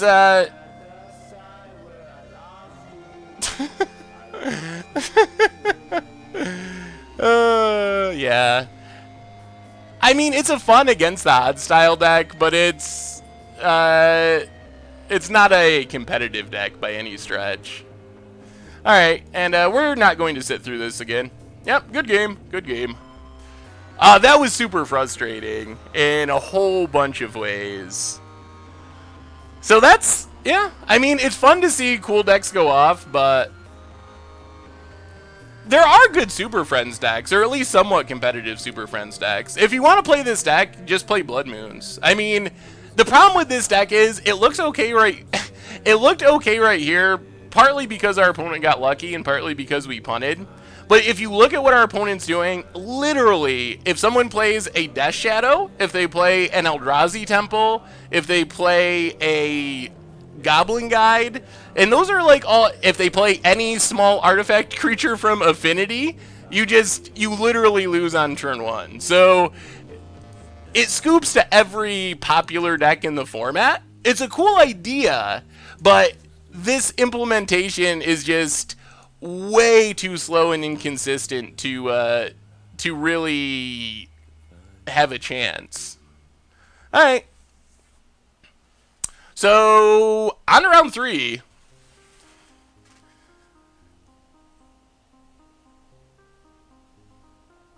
Oh, that was frustrating. I'm mostly just frustrated because our opponent top decked that Sphinx's Revelation. Like, yes, we punted with the Serum Visions, which was a mistake, but we got the Needle, we did everything we needed to do to gain control of that game, and you know that our opponent's playing, all one of, so they have one Sphinx's Revelation because they felt like they needed one more 7-drop in their deck, and and they drew the Utopia Sprawl, or they wouldn't have even had lands to cast anything. It was just so many things going wrong at the exact second.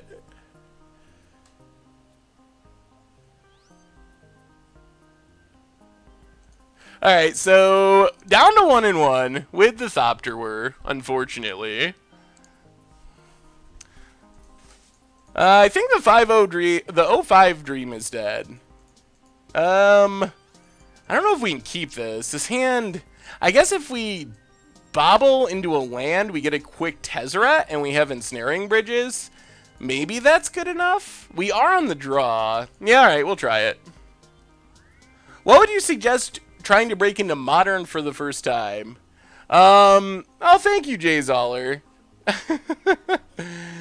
Ooh, Viscera Seer. Is this a... What is our opponent doing?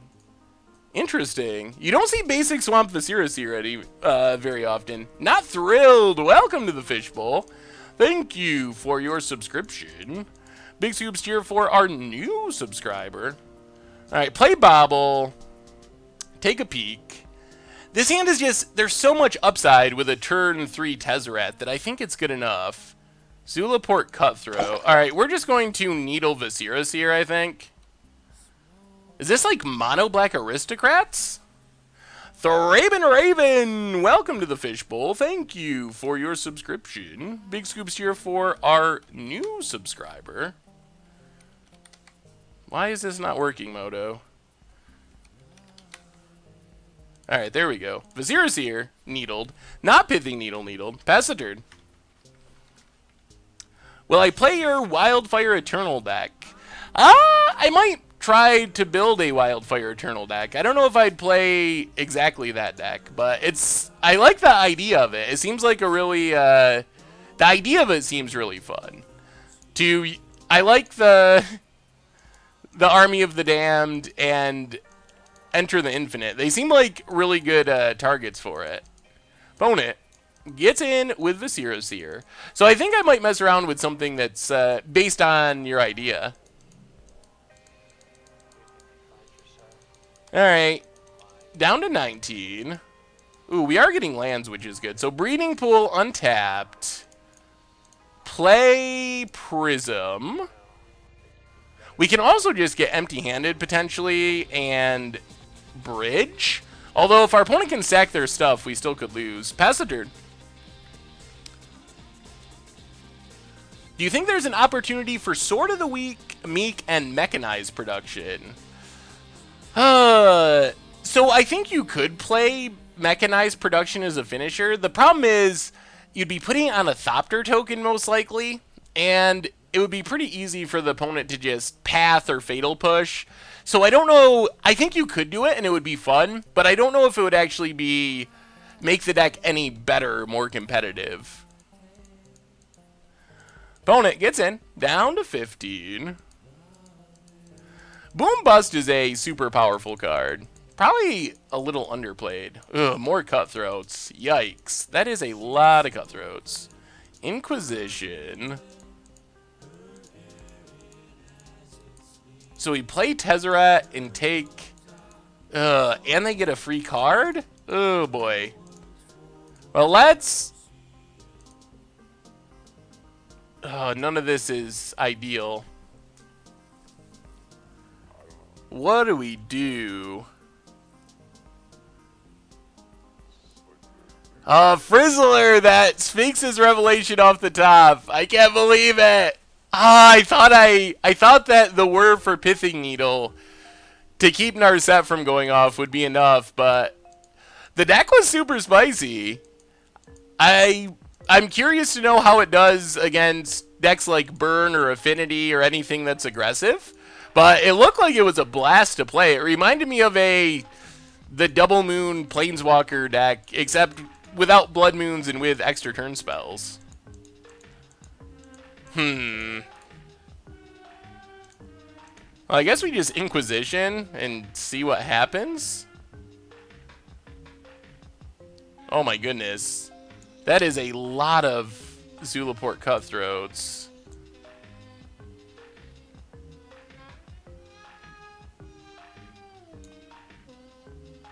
Alright, we'll take Zulaport Cutthroat. We might just be dead here. We're not actually drawing anything. Oh! Well, 4 verdicts make sense. I was curious because I didn't see anything that seemed focused on aggro in game 1. Opponent gets in down to 12. They get their free card. What's their free card? Oh, Blood Artist. Yup. Well, let's Serum Visions. We really need lands. Whir of Invention, I guess we can cast. 1, 2, we'd have to use all of our mana. Well, let's Bobble Bottom, Inventor's Fair top. Pass the turn. Yikes. We're not going to get empty-handed fast enough for these bridges. They don't have lethal because they can't sack their board because of Pithing Needle. So they don't really have any way to sack their creatures or we would be dead. That's the only thing that's keeping us alive at the moment. I think we got to draw the land before we were. Now they get to play Tisa. Oh boy. So play Inventor's Fair. How do we get out of this? How do we get empty-handed? Is it possible? Well, I guess... Alright, we can play Sword of the Meek. This is probably our best bet. Play Sword of the Meek. Pass the turn. Now we can Whir for our sword and start gaining life. The problem is it's going to be very easy for us to die to our opponent's board. So opponent gets in with everything. 2, 3, 4. We're taking 6. Alright, we take 6. Their last card is Fatal Push. Yeah, we only have 3 brutalities. I think we got to get our other combo piece. 1, 2, 3, 4, 5, 6. I guess we just go all out. Let's X4. Is this enough to keep us alive is the question. And I don't know if it is. So we get Thopter Foundry. Gain a life up to 5. Another Sword in the Meek. So we can make 3 Thopters, block. Blood Artist triggers when any creature dies. So we go up to 8, but then we die? We block. Alright, we might be able to live a turn. Oh, they have Fatal Push too. Alright, well, pass the turn. We might just be dead here. Yeah, 1 with nothing bridge would be a good combo here. Yeah, I didn't do the math exactly. I'm not 100% sure. With the Fatal Push, we might be just dead. Opponent attacks with everything. So we make some Thopters. Oh, I guess we can Welding Jar so we don't lose a token to Fatal Push. I guess we got to do that. That makes sense. That might be enough. I still don't know if we can win long term, but that might be enough to make it so we don't die this turn. So get back Sword to the Meek. We're going to be at 8? Oh, this is going to be super close. Well, I think we have to block some amount. Or else, I mean, if we don't block this turn, then we can never block again. And we're only gaining 3 life. So I think we have to block some this turn.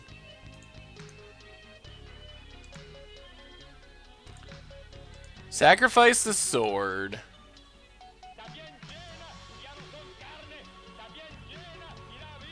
Up to 8. Alright, so now we gotta think this through. We can block in a way that nothing dies. Block a Zulaport Cutthroat. 1, 2, 3. We take 6, 7, 8. Do we really have to not block any? Well, I guess we can just block Tisa, I guess is our best bet. So block there, take 3, I guess, is all we can just do without dying. I guess we're kind of, sort of at parity here. $50! Oh my goodness, Mad Skills Wills. Thank you. No message, just a donation. Thank you so much, Mad Skills. That is super amazing. Thank you, thank you, thank you. Oh, wow. I need to get the donation ticker going with the biggest donation of the week, because that's the biggest donation we've had in a long time. Thank you so much.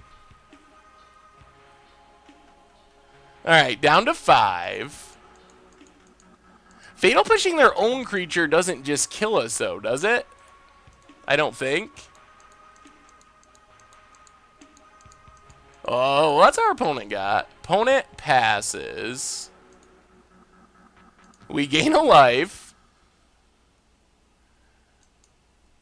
Play Polluted Delta.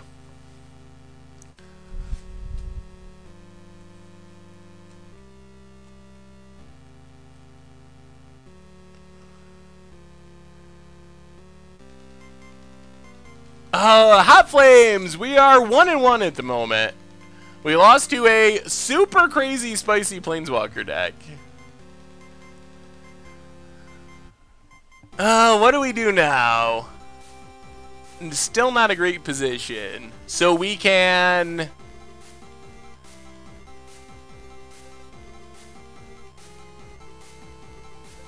Alright, I guess we just pass, I think is our best bet. Pass the turn.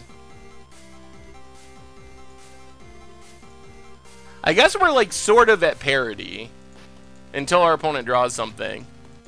Opponent untaps.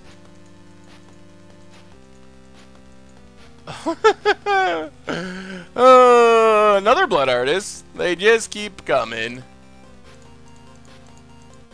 Oh, that's so much draining if anything ever dies. Luckily, it can't attack. Opponent goes big attack. Well, let's make some Thopters. I guess eventually we could get empty-handed. Maybe. If we can get empty-handed eventually, it might work.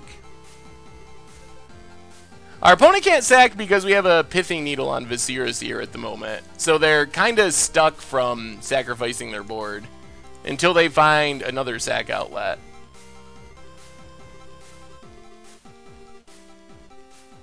I guess technically we're gaining 1 more life than we're losing thanks to Inventor's Fair. So it seems like we're actually kind of doing okay. So sack Sword to Meek. This music is by Weisiger, I believe.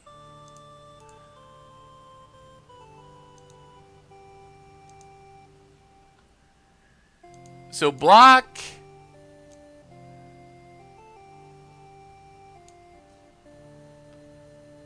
Alright, yeah, we'll just do that again.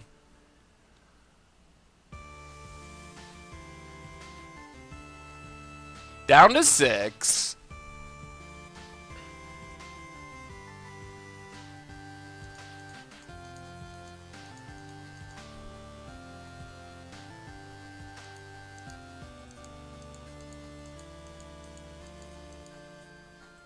Oh boy.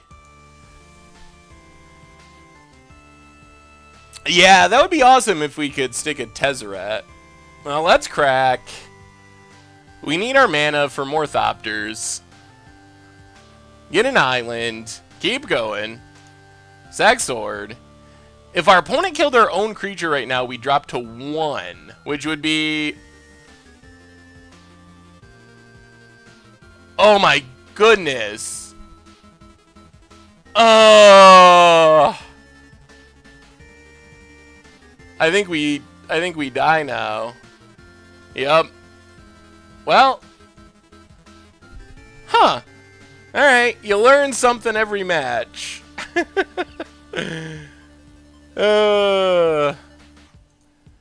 Yeah, that one counts as a pun, I guess. Man, our opponent drew a pretty insane number of Blood Artists that game. Good luck at the GP! Oh boy, that was kind of bad. Well, I think... Oh, what do we want against this deck?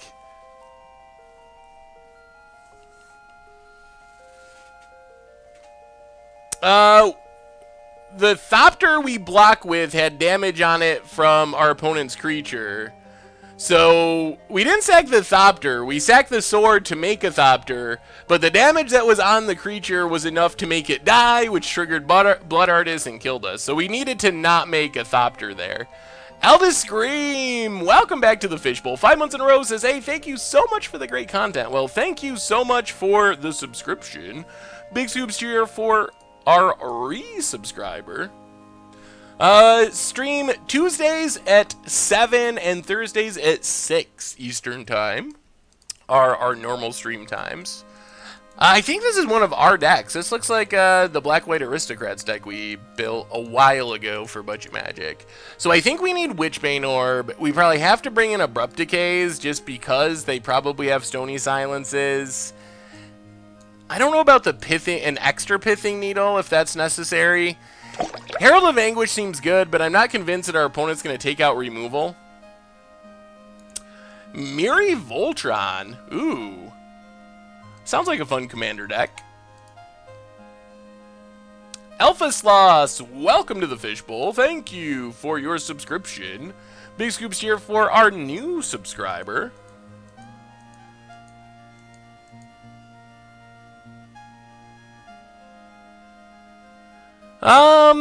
Pretty busy with content stuff, McFapkins. Some time to do extra stuff, though, but pretty busy in general, I would say. We probably don't have to change too much. Witchbane Orb is really good. Abrupt Decays are probably necessary. We'll go down a Welding Jar. We haven't had a single Mox Opal hand this entire league so far. Go down to 1 Ensnaring Bridge and go down 1 Witchbane Orb, or 1 Whir. Try it like that.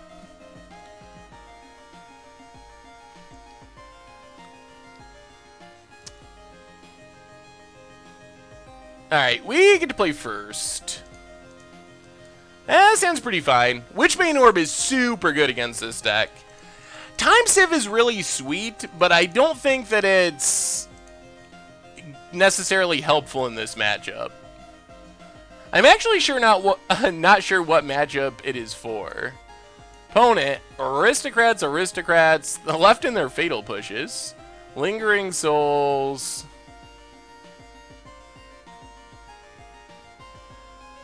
Well, I guess we just take Doom Traveler past the turn. This is the beatdown hand.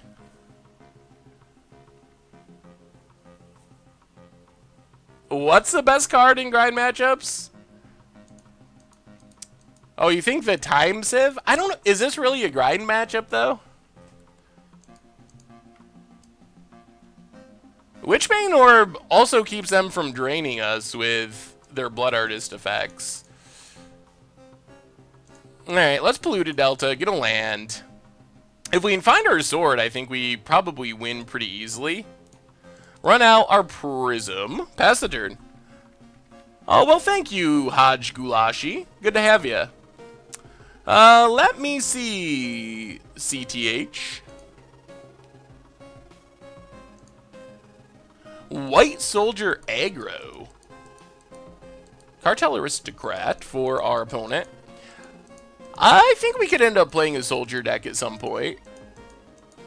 More lands, unfortunately. Well, let's just Thopter Foundry. Psychologist, 11 months in a row. Welcome back to the Fishbowl. Thank you for your subscription. Big scoops here for our new subscriber. Pass the turn. I am the evil one, 6 months in a row. 6 months in a row of looking forward to hearing you mispronounce more things in the future. Well, I don't think you have to worry about me stopping mispronouncing things. Thank you so much for the resub. Definitely appreciate it. And Bunk Bed Stranger, welcome to the Fishbowl. Thank you for your subscription. Big scoops here for our new subscriber. Opponent finds a Blood Artist. Well, Witchbane Orb takes care of that. It does not stop us from just... Oh, you gotta be kidding me. I swear we're cursed. We are cursed. Yeah, so now we lose. That is almost certainly game over. Well, Sword is good. If there was one card that would give us a shot here, it's probably Sword. Play Scalding Tarn, pass the turn. Oh my goodness, I can't believe they drew that. A little cheeky. Welcome back to the Fishbowl. I did enjoy my vacation, but I'm also glad to be back. Thank you for your subscription. Big scoops here for our re-subscriber. Opponent's going attacking.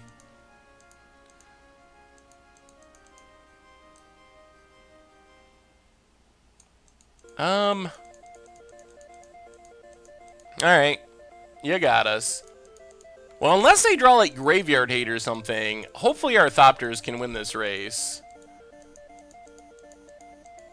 Here comes Lingering Souls. Yup. Well, crack Scalding Tarn. Get a Breeding Pool. Untapped. And start the Thopter making process.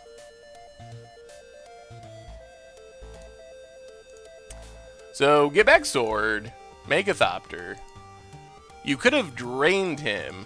How would we have drained anyone? Get back Sword. So, opponent has some spirits. Yeah, it's a pretty sweet deck. More lands. Well, play Polluted Delta. I guess we might as well get in with this Thopter.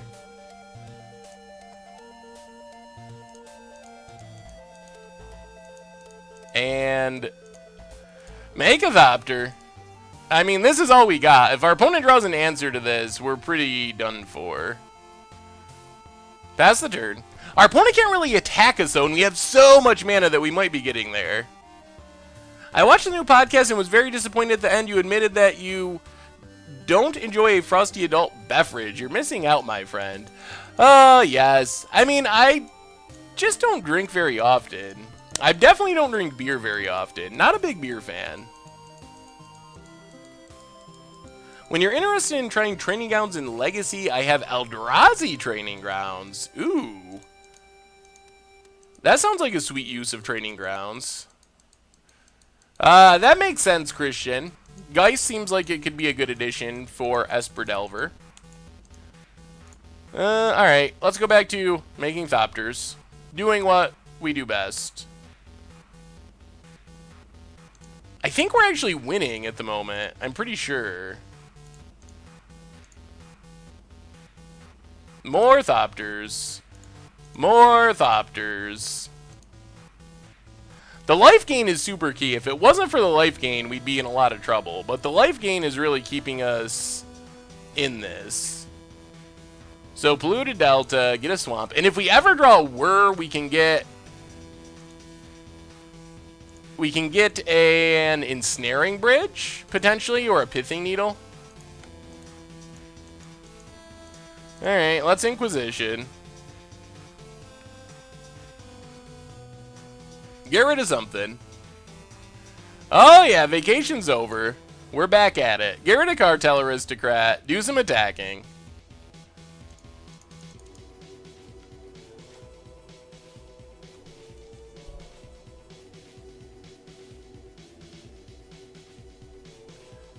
Opponent takes it. That's true. Maybe I just haven't drank enough beers. I guess that could be a possibility. Watery Grave, tapped. And we'll make one Thopter right now. Our opponent is going to be able to use their Windbrisk Heights card. Hopefully it's not a Stony Silence. That would be very bad.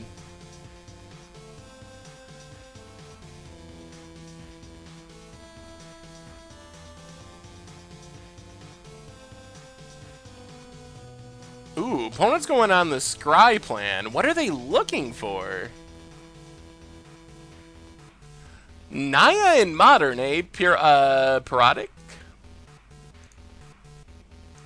Titans and Dragons. Doom Traveler, that's a couple of good sacrifices. Oh, it looks like a pretty solid mid-range deck. Seems like it might struggle a bit in unfair type matchups. Opponent goes attacking. Well, we are going to block. Oh, they could have Zealous Persecution. That would be a pretty big blowout. Would that just lose us the game? It would be close. Block, block, block.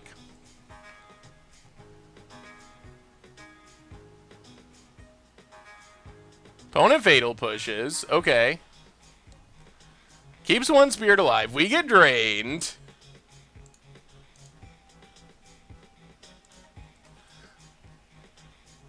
Spy Network could be like a budget Tezzeret, maybe. But yeah, it's just not as powerful as Tezzeret overall. Here comes the Blood Artist triggers. The big question is, what's under that Windbrisk Heights? Is it something that kills us?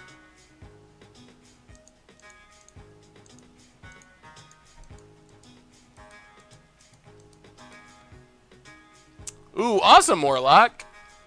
Here's, what is it? Windbrisk Heights? Lingering Souls. Alright, we can deal with Lingering Souls. Let's go back to making Thopters. I think we just win this race, even through all this. And we have some very good draws if we ever find them. Make some Thopters. Opponent gets tokens. Well, let's turn Visions. I don't think we need more Thopter Foundries or Swords in the Meek, so we'll put both to the bottom. Attack with everything. We just got to try to close this out if we can.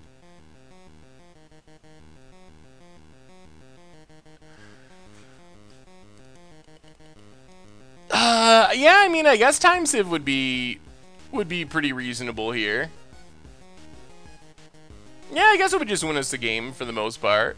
I think we're just winning the game anyway, but it would let us go infinite with turns here. We have enough mana. Yeah, every Tuesday and Thursday, except last week I was away on vacation, so we didn't stream at all last week, but Tuesdays at 7 Eastern, Thursdays at 6 Eastern are the normal stream times. Ooh, Samet the Tested. Interesting.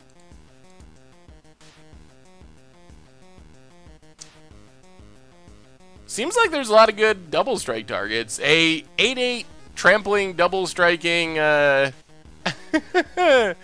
Verdurous Gear Hulk seems pretty scary. Alright, hit our opponent for a bunch of stuff dies. Opponent's back to sacking and scrying. A little bit of both. Commander Clash livestream is going to happen. It's definitely in the plans before the end of this season, I believe. So that would be in the next month or so. Hey, it's Cheeks Like a Hooah. Sup, Seth? Just your favorite Cheeks Like a Whore dropping by to say hi. Well, thank you so much, Cheeks, for the donation. And I will never live down my pronunciation of your name. Play River of Tears, pass the turn. Oh, that was so bad. Orion Montes and Terra Nice, welcome back to the Fishbowl. Thank you for your subscriptions. Big scoops here for our new subscriber. Opponent finds a Azul Laporte Cutthroat. The question is when Commander 2016 will actually be available on Magic Online. That's the big problem that I don't really have a good answer for. Opponent goes attacking. Alright, make a Thopter.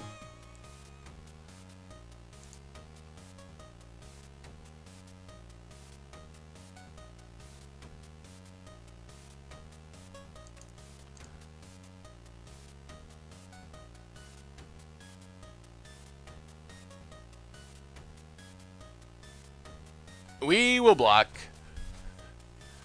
Oh, opponent just sacks it? Okay. Wait. That's fine. Alright, let's make the rest of our Thopters.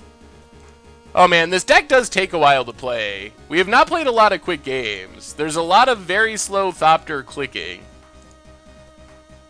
Can we just win here? Do we finally have enough 1/1s that we can win? That would be sweet.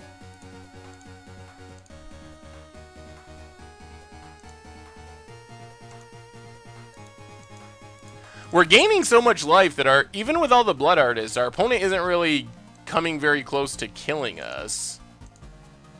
We're just able to outgain anything that they do. So sack, sack, sack, sack, sack. Zealous Persecution is good game if our opponent has it and finds it. That's another reason to kill them quickly if we can. Oh boy, leaves a card on top. That is a little sketchy.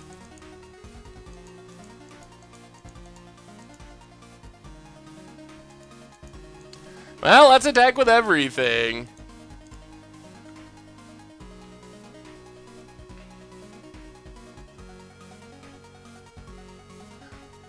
See what our opponent does. Blocks. Blocks. Gets a bunch of triggers. Drops to 3. What did they leave on top? Yeah, hopefully, I mean, now we should have lethal next turn. Drained, drained. Play the needle. On Visirasir.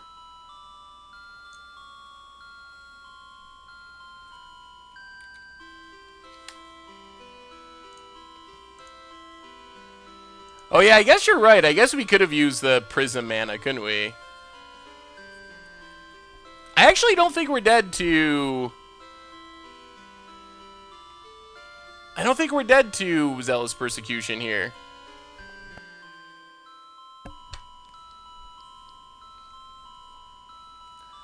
Yeah, I kind of forgot. It's been so long and we've had so much mana. Opponent gets back Lingering Souls. And... Alright, back to the sacking.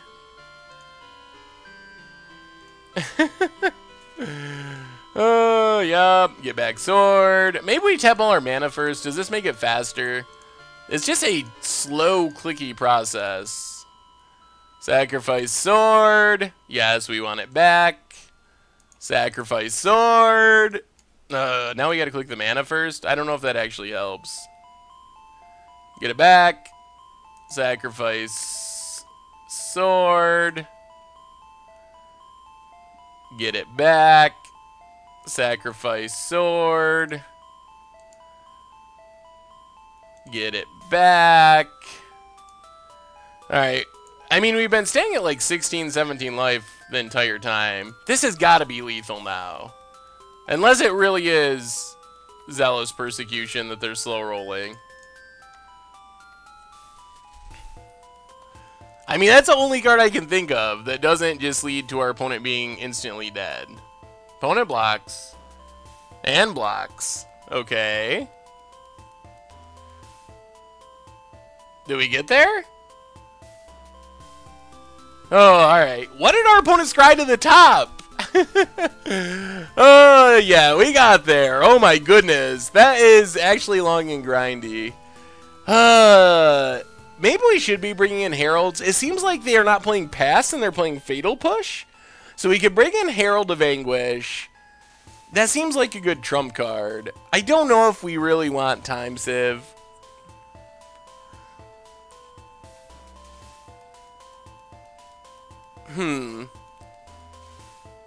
Ooh, Druids for Modern, Mr. Nubbles. I haven't played Druids in a long time.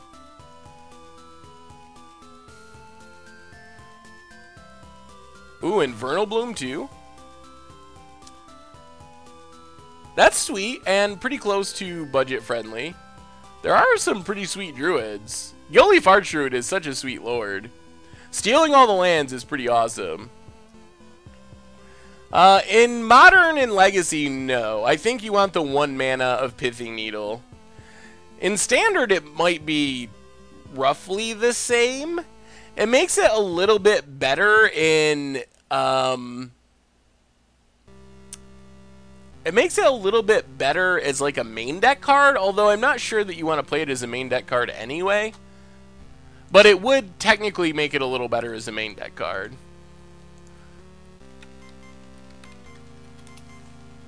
So what are we going down for? Yeah, let's go down the welding jars. We haven't really seen the artifact removal. And go down... We got to go down 1 more of something.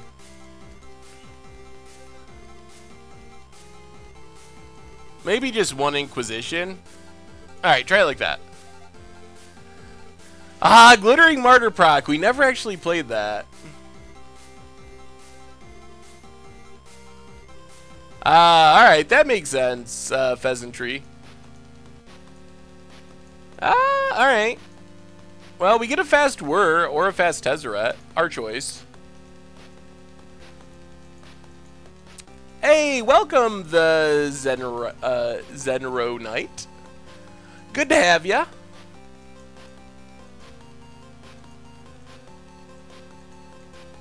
Ooh, and a Herald. Well, Pluto Delta go.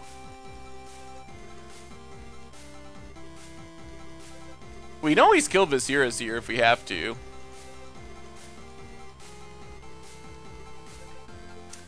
There's a Caves of Koilos and a Cutthroat. Gets in for 1. Well, let's crack this. Grab Breeding Pool, tapped.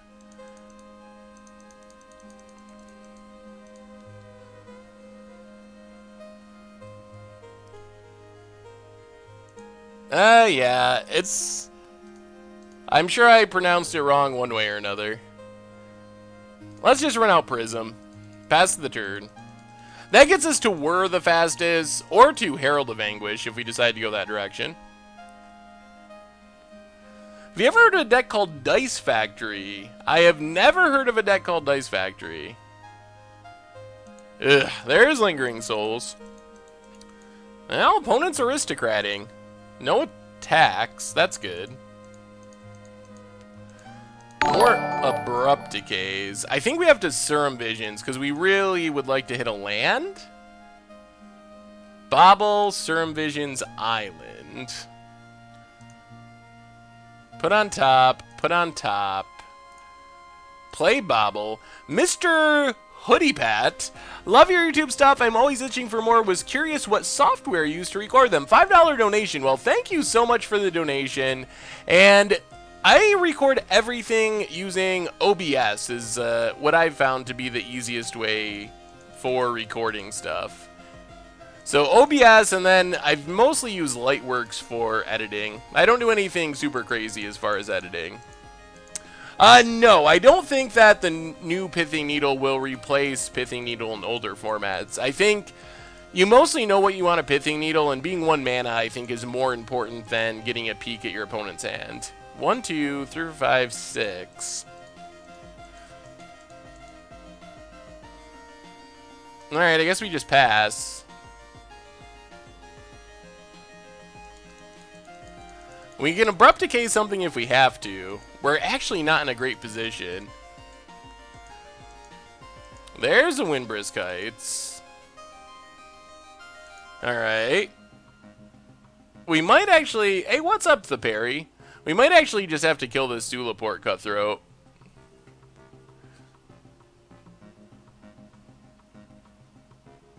Opponent. Attacks, attacks, attacks. Yeah, I think we have to. I don't like using the mana here, but it's what we gotta do. Kill Zulaport Cutthroat. Opponent can sack it. Oh, okay. They didn't sack it. That's fine. Actually good for us.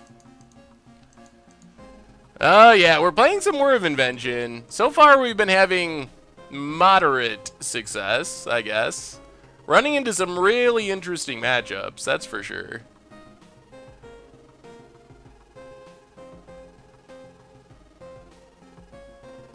Yeah, I'm sure there's some fringe upsides with Chalice of the Void and stuff like that. But I think generally speaking, you want the mana efficiency most.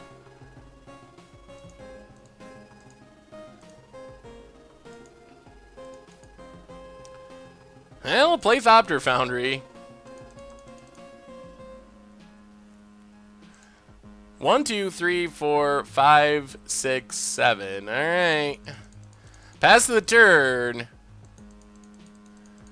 We're taking so much damage, and they get a Windbrisk Heights trigger.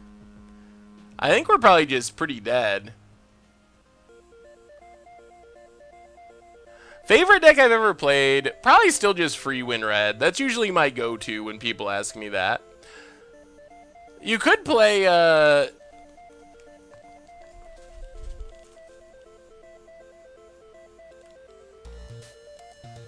you could play main deck Relic. It's a fine card to main deck if you want to.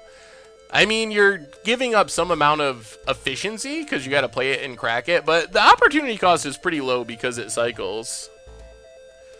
I think we're pretty dead here. Do we have to start sacking artifacts just to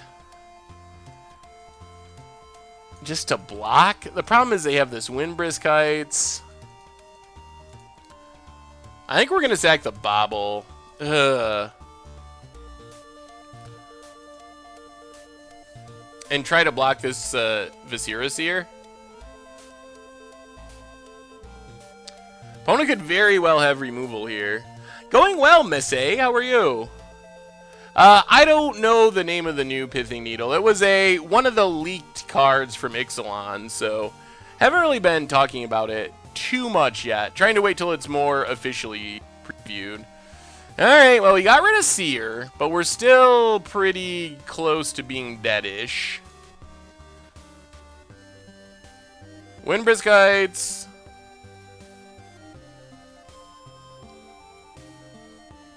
More Zulaport Cutthroats. We didn't have enough mana to Whir. I guess we could have not played Thopter Foundry and Word. Oh boy. Even more 1/1s. Because we need triple blue mana to be able to Whir. So we could have not Thopter Foundried and Word for Sword and then Thopter Foundried. Alright, play Serum Visions. We're in serious trouble. Prism, Herald of Anguish to the bottom, Prism to the bottom, no lands. Yeah, I think this is just the death of us.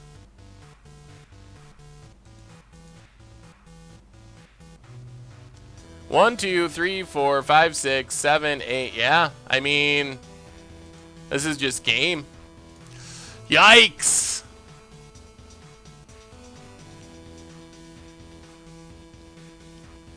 Yeah, improvise is weird like that. Oh boy. Well, the kids might be going hungry tonight. Man, we have... It's kind of weird. I feel like we can't really judge much by this record. We played Jeskai Control, which is a somewhat real deck at this point. It's a real deck, and it's been climbing the tiers. But then we played the Crazy Planeswalker deck and Black Raid Aristocrats decks, which are sweet decks, but not really tier decks. So it's kind of hard to... It's kind of hard to say much about the deck so far from these matchups.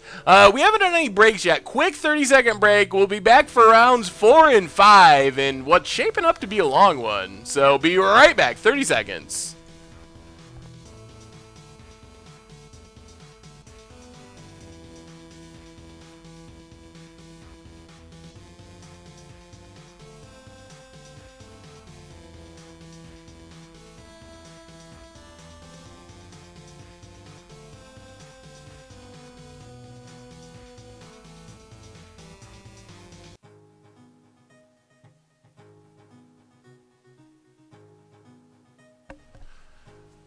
Alright, and we're back. Well, if you just got here, you've missed some super interesting matchups. Sorceress Spyglass. That sounds about right. See, losing to non-tier decks, it's weird. It's actually very complicated, the relationship between what you lose to. I know when I play, like, budget Magic deck, let's say, or even against the odds decks, you definitely get some amount of percentage points because people aren't prepared for them. There was supposed to be an ad. I don't know why some people sometimes don't see them. I know if you're like Twitch Prime or a sub, you don't, but some people just randomly don't see them for whatever reason. So it actually is hard to say. Like, when you run into that crazy Planeswalker deck, part of the reason that it does well is people aren't built in a way to beat that deck. Like, if you wanted to beat that deck, it seems like it would be pretty easy to do, but you're not planning for that. And the same way with, like, the Aristocrats deck. We're not actually built to beat an Aristocrat style deck. Instead, we're, like, focused on Inquisitioning Death Shadows, for example, and so forth. So it's actually kind of complicated how that works. Let me see this Dice Factory deck.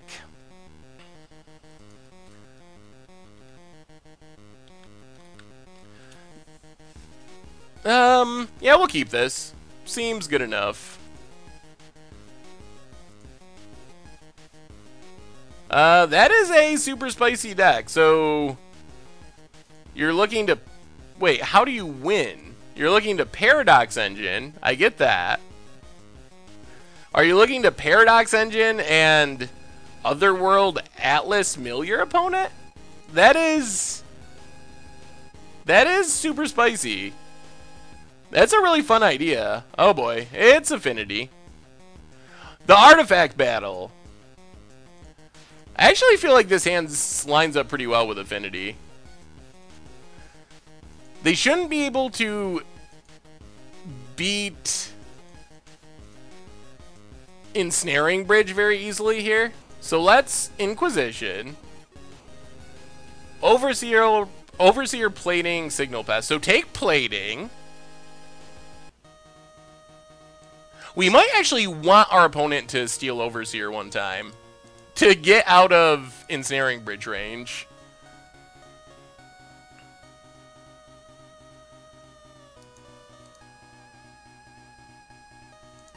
Opponent gets in for 1 with the Vault Scourge.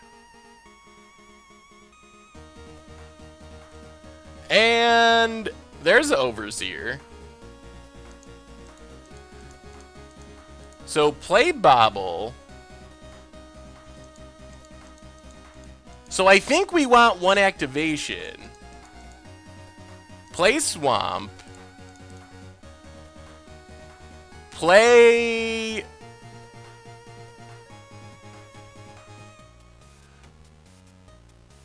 Prism. Pass the turn. So we want our opponent to steal Overseer once, so then the Ornithopter can't attack through Ensnaring Bridge. That's our plan. Another Ornithopter. Alright, another Ornithopter. That's the main way they could beat us. Home Dizzle, $5. Love your content. Was so pumped when your opponent, you were the opponent and got to play your budget deck against you. Best of luck. Keep on keeping on. Well, Home Dizzle, always fun to play against people playing the budget decks. And thank you for the donation. Definitely appreciate it. That is awesome. So opponent's going super wide, pumping all this stuff. Yeah, this... Now we just got to get empty-handed before we die. Opponent gets in.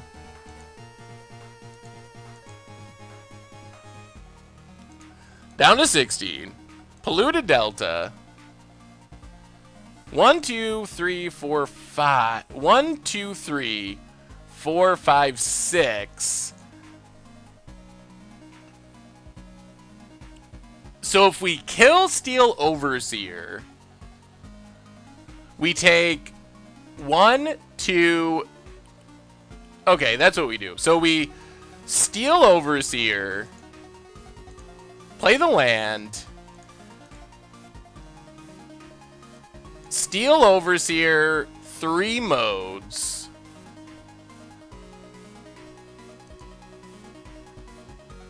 Duress, kill Overseer, drain.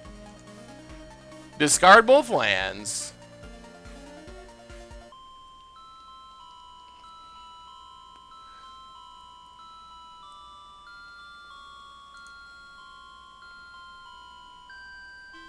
Ooh, and we get a Galvanic Blast. Alright, pass the turn.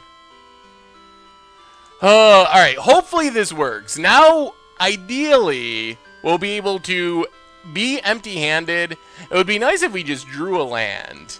Whir for Ensnaring Bridge. Stay empty-handed. Hopefully, we're good.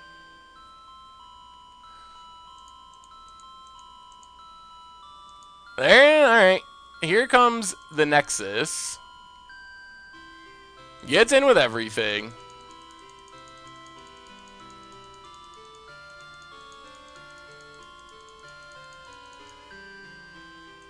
Down to 7. Oh, man. Do we die if we don't draw land here? I think we do. Watery Grave. Well, hopefully we just draw land. Whoo! Alright, it's a land. So now we should be good. Hopefully. 1, 2, 3. 1, 2, 3. So, Whir of Invention. Whew! Get Ensnaring Bridge. Oh, this was close. Play the land, pass the turn. So now our opponent can't attack us. They're already down 1 Ensnaring Bridge. Da France, welcome to the Fishbowl. Thank you for your subscription. Big scoops here for our new subscriber.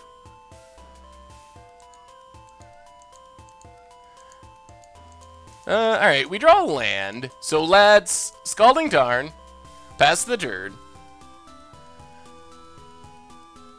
I think we're good.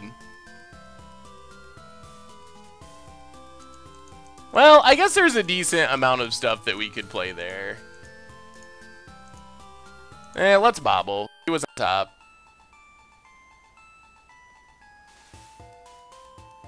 Sword of the Meek. Yeah, we want that. We'll take the sword. So draw a sword and an unknown. Serum Visions. Ugh, that's a little sketchy. So Serum Visions. Bottom and bottom. Play Prism. We just gotta stay empty-handed now. Play Sword. Now if we ever find... I did not watch the Eclipse. I saw bits of it, but I didn't really watch it. There's just not really a good reason to wait to the beginning of combat. It's not unheard of that they could have Spell Pierce or something along those lines. So I just don't think there's any real benefit to risking and waiting till combat. Metsu Piku, 2 months in a row. Welcome back to the Fishbowl. Thank you for your subscription. Big scoops here for our new subscriber. And the Uber Ninja, 9 months in a row. Yeah, I missed last week too, but it was a good vacation. Thank you so much for the resub. Big scoops here for you as well. Well, we're getting all of our lands out of the way, which I guess is a good thing. Means it's going to be easy to stay empty-handed. We'd love to just draw a Whir, something to get our Sword of the Meek is what we really want. Or our, actually not Sword of the Meek, our Thopter Foundry. Pass the turn. Yeah, if we just keep playing our lands, it should be hard. Ugh. Ornithopter's sketchy if they can draw a Cranial Plating. More bridges. Alright, pass the turn. I did not see the video on the optimal zone of the Eclipse. Opponent passes. Come on, Thopter Foundry. Oh, man. Oh, man. So many lands. Oh, boy. If they draw a Cranial Plating, we just lose.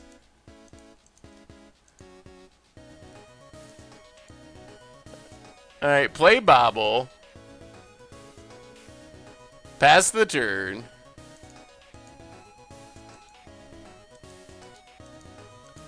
Yeah, I mean, we can fetch once. It's probably more valuable with Bobble, though. Because now we can peek and then fetch. So let's look, see what's on top of our deck. Inquisition. So now we'll use our fetch down to 5. There's not really a difference between 6 and 5. Now we get 2 draws at it. Draw 1.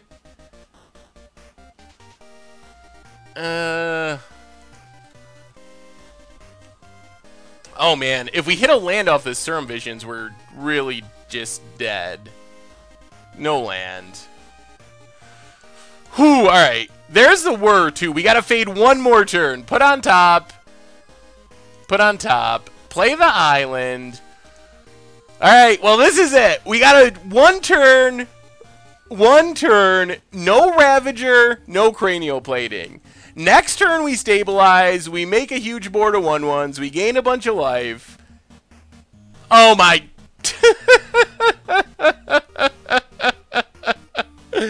Oh, it's so fitting!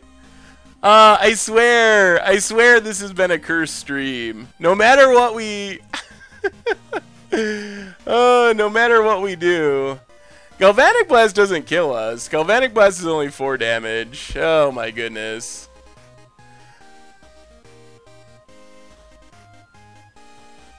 Oh boy. Well, I mean, we got things set up well and we... Oh boy.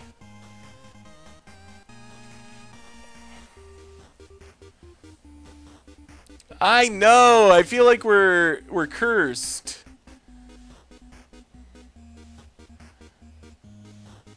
Yeah, Tron will be match 5, I'm sure. It's gotta be. Alright. I guess we bring in Abrupt Decays. Go down.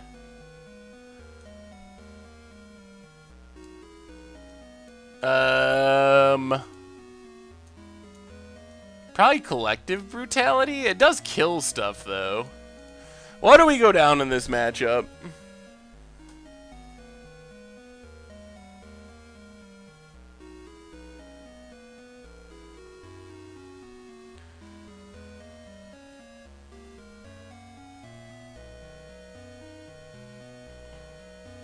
Yeah, they just attack with the 0/1, and then they move the equipment on it at instant speed, and then we die. I guess I could have waited for them to do it so you could see how it works, but we want the Abrupt Decays in, I think. We're against Affinity at the moment.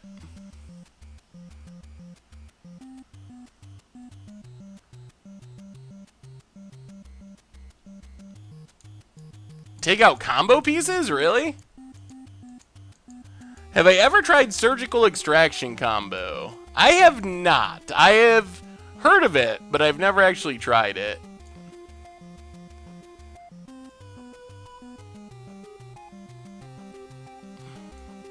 Inquisition's actually pretty good on the play, I think. I guess we can just go down Welding Jars and...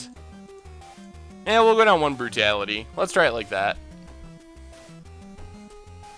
Yeah, I assume you don't want to take out combo pieces. No, there's no Stony Silence, thankfully, because our combo is artifact-based. Well, we get to kill a bunch of things. I guess that's reasonable.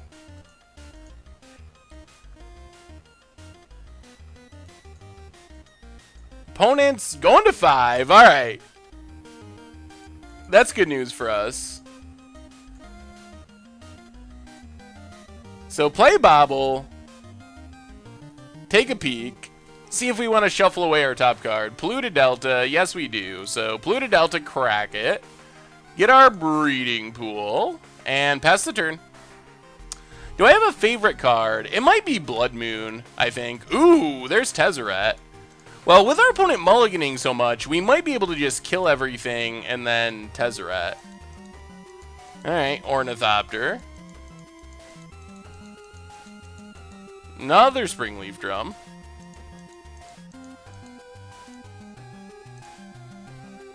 Alright, we'll just play the shores, pass the turn. Basically, we just want to play Tezzeret on a fairly clean board. I also do really like Panharmonicon. There's a bunch of janky cards that I'm a big fan of. Opponent. Alright, Steel Overseer. I'll just Brutality that, probably. Jeez, even more Tezzerets.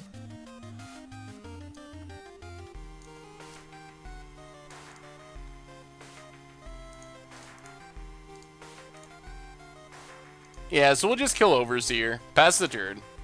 And next turn we get to start going to town with the Tezzerator. Ooh, Blood Moon and Restore Balance. That sounds like a lot of things that I really like, all in one deck. Elephant Graveyard is pretty sweet. Also not modern legal, but it would be good in the deck if it was. I think Baleful Strix would be pretty good if it was legal, yeah. It's a very powerful card. Alright, opponent quibs up the plating. Well, now I guess we wait. Wait and kill the plating before playing Tezzeret so it doesn't just die. Neo Hipster's Punk Ska Band, eh? I'll have to think about it if I get some free time. Oh, Ravager 2. Oh, kill the plating.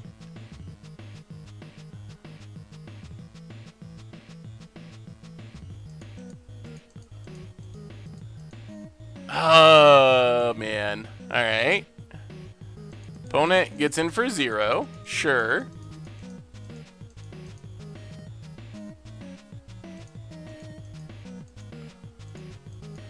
Oh, play Avengers, play Fair, play Sword of the Meek. Are we gonna lose to the Moldify Affinity? Oh, what we would do for our missing combo piece.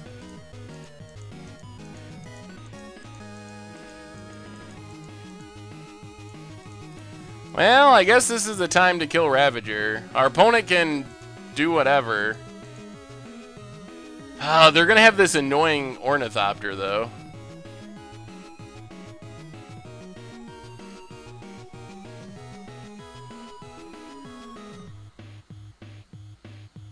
Looks like they are gonna go Infect.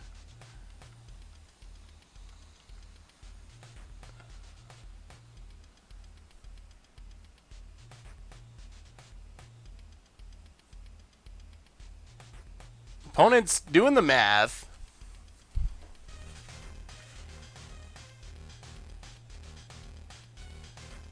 Seance is a really fun card, too.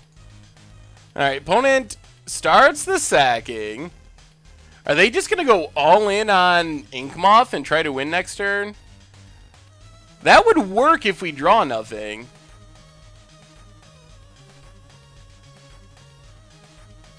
Oh, okay. Not going all in. Just a little bit in. They get to take our Tezzeret. If we draw our Thopter Foundry, none of this really matters. They could have went 5 counters, right? And just tried to win next turn. I guess that plan is risky against Fatal Push.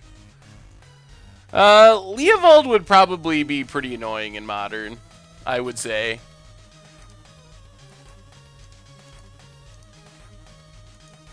Alright, play Tezzeret. We need to find something here. Plus Tezzeret. Come on. Alright, Prism. We're running low on time. Scalding Tarn, crack it. Get an Island, play our Prism. We're empty-handed. We gotta draw something. Pass the turn. Our opponent can't quite kill Tezzeret unless they have another card. Yeah, Needle would be pretty helpful too. We didn't have a very good hit off Tezzeret. Prism is not a great hit. That's true. We're getting closer. Even though we whiffed, we did get a lot of cards we didn't want out of the way, which is still helpful.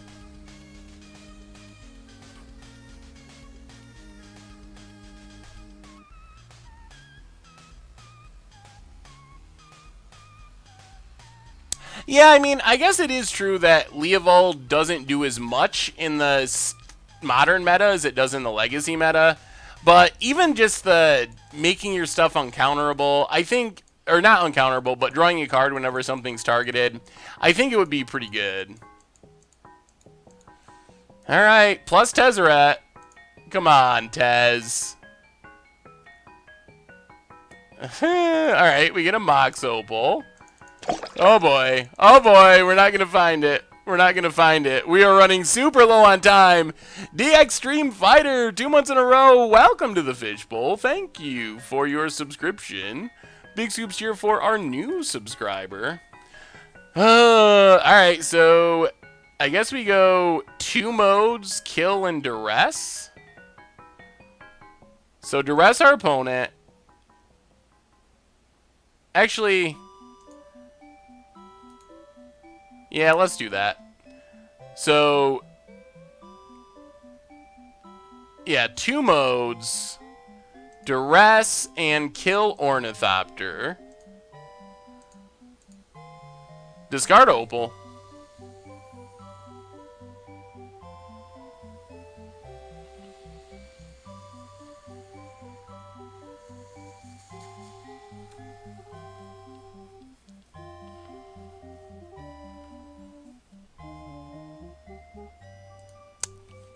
Overseer and Ether Grid. Alright, pass the turn.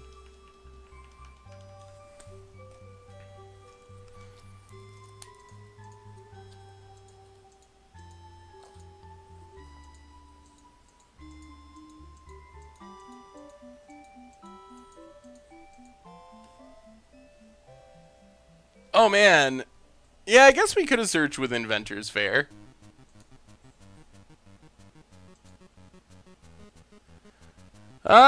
Let me see. Showcase Eldrazi Training. Oh, wait, that's not the deck. Let me see, Stu. Yeah, I guess it probably would have been better to sack our Inventor's Fair there. Another sword. Well, take up Tezzeret.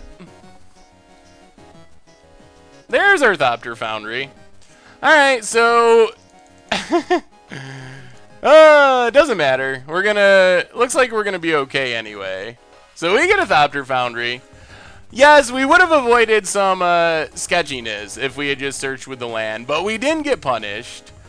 Mono Green Devotion Gifts. Yeah, I've seen that list before. It is definitely unique. I don't know if it's actually that good. Hey, see you, Stu.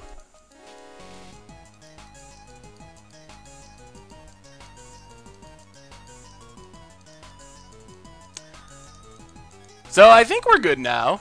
We got there. Tezzeret pulled through in the end. Ugh, Etch Champion. Okay. Well, now we got to kill our opponent through that. Can we just win with Tezzeret here, though, hopefully? Sack Sword of the Meek. Do our clicky combo. Sack Sword of the Meek. Sack Sword of the Meek. So we need 10 artifacts? Yeah, we should definitely be able to just win with Tezzeret. We will do that instead of adding to the punt count. Keep sacking. Might as well use our prison mana. We have plenty of mana.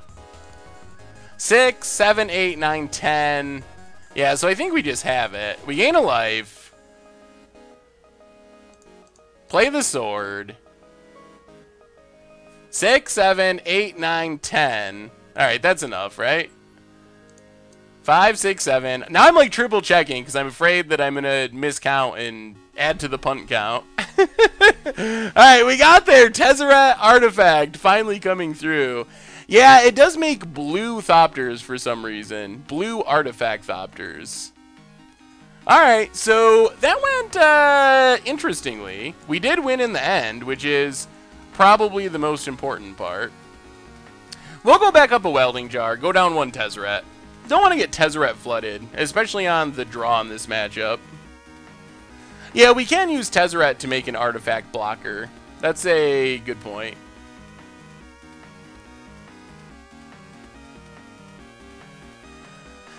Yeah, Herald could be okay. This hand...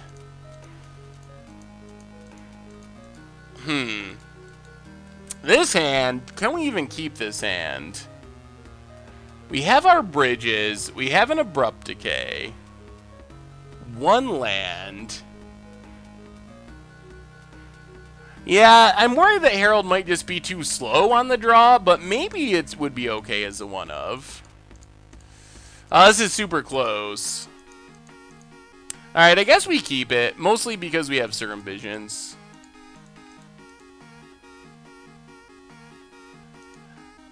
Opponent. How explosive of a start. There's the Ornithopter, there's the Springleaf Drum, but no follow-up.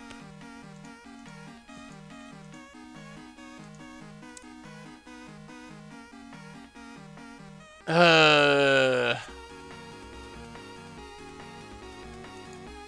question is, can we... do we have to Visions here, or do we Inquisition? Let's Visions. I think we need to hit our land drops. Oh boy. Oh boy. Oh dear. Oh no!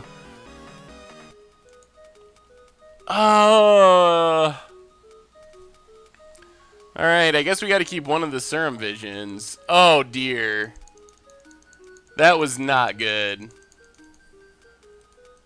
Yeah, we would have, if we Inquisitioned and then had those cards on top, I think we definitely would have lost. So I think we did what we had to do, but now we're going to lose because we whiffed on lands. In theory, we scry into a land, and then we're able to kill most of the 2-drops they would play anyway, between Abrupt Decay and... Oh boy. Oh, this has turned into the nightmare. Alright, play Welding Jar, pass the turn.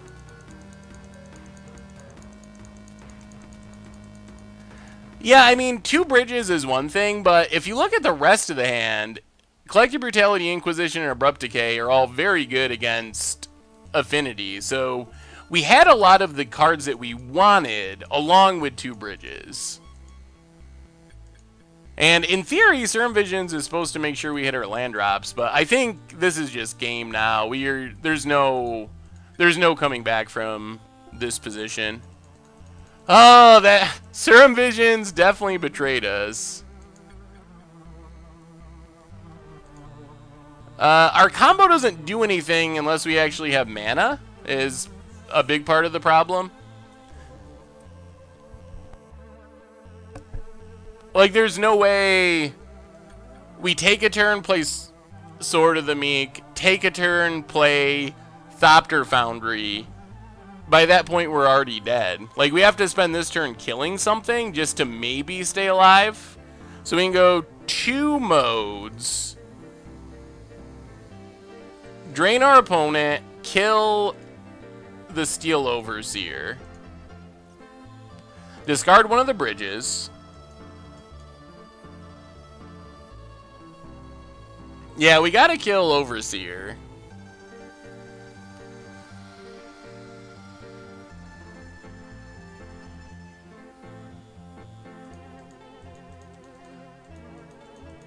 I think we're just, I think we're just dead no matter what.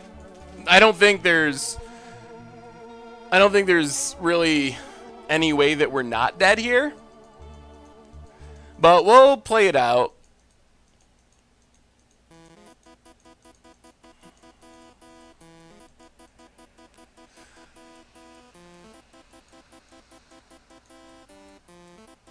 I think the punt is... we're just dead. It doesn't really matter what we do. We're just dead.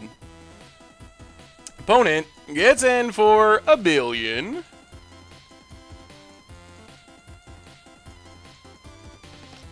I probably... Opponent pumps. So we're down to 11. We draw Dark Slick Shores. And we're still dead. So we can Inquisition, see what's in our opponent's hand.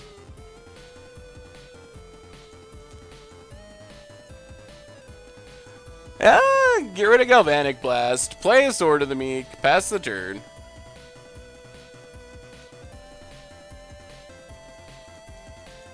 The sub notification should work. Oh man.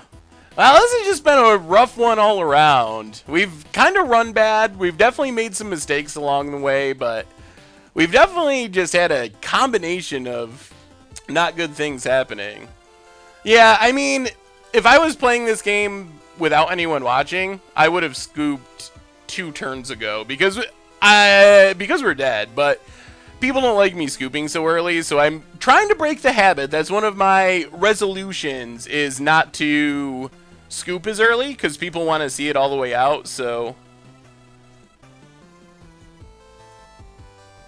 I think you're doing it right, man. Kigs. Yeah, probably the post-vacation rust. That makes sense. My current favorite IRL deck is inspired by your Hakon deck. This also seems like a deck, now that we've played it a little bit, probably a deck that's worth playing some matches with. Definitely a lot of like tutoring and decision points that are not necessarily the most intuitive if you've never played the deck before. So it seems like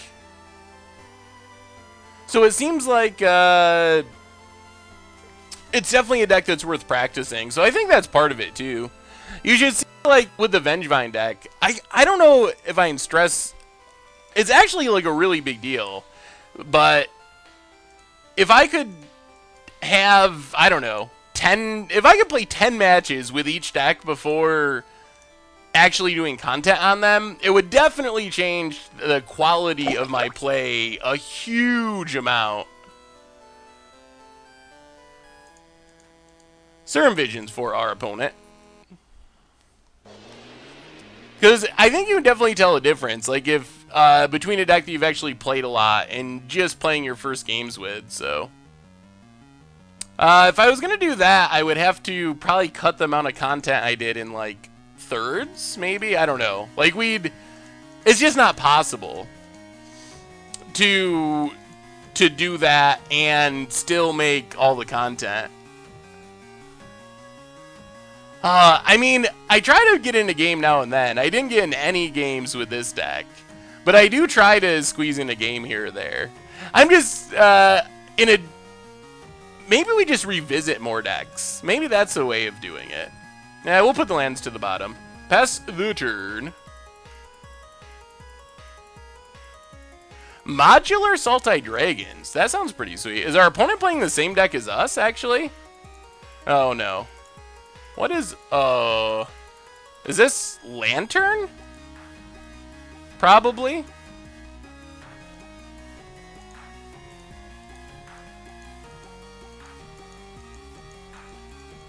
Yeah, it definitely feels like a pretty combo-focused build. We're not really on the removal plan at all. It seems like the plan is combo off as quickly as possible, as consistently as possible. But yeah, there's not very many control aspects to it. Alright, so we got our combo. That's good. Play our Foundry.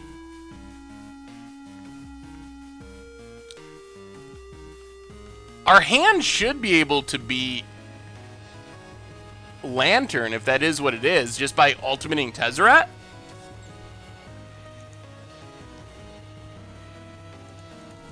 Yeah, Thopter... Oh, no. There goes our Tezzeret. Thopter, in a control shell does sound like it could have some potential. There goes Tez.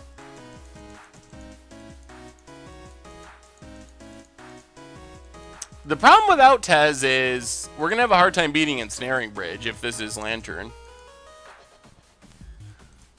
Opponent passes. Well, let's play Sword of the Meek. Play Inventor's Fair, pass the turn. So now we just got to go on the beatdown plan before our opponent draws an answer. Like Ensnaring Bridge or Pithing Needle. Those are the two most common ones. Maybe this is something totally different and I don't even know what we're up against. That's also possible. Sacks a bobble, takes a peek.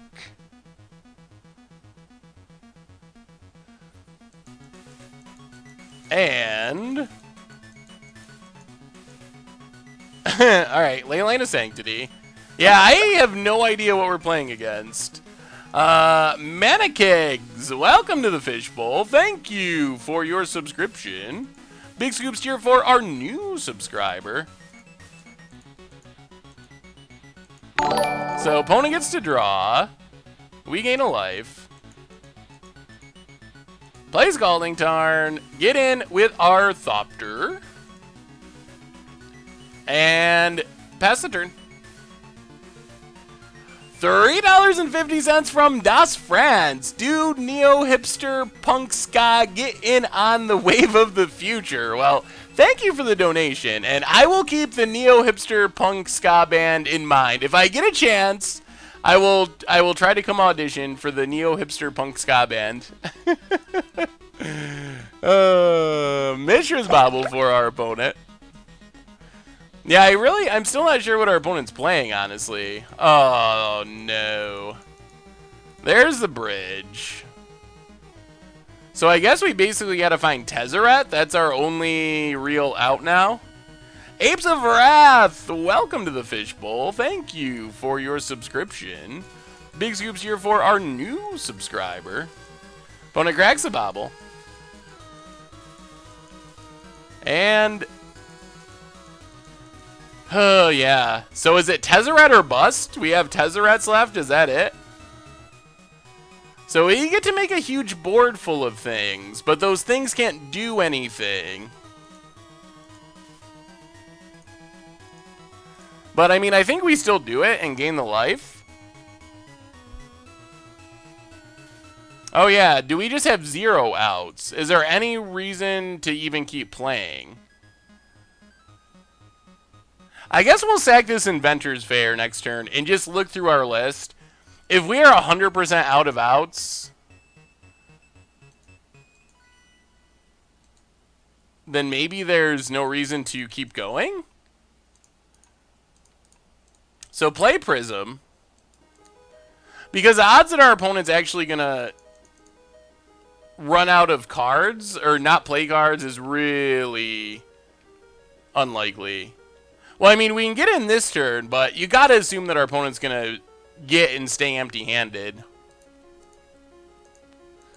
I guess we can at least wait long enough to figure out if it actually is Lantern or if it's something else. Yeah, we don't have Abrupt Decay in the main deck. Abrupt Decay is in the sideboard. Well, we keep making 1/1s.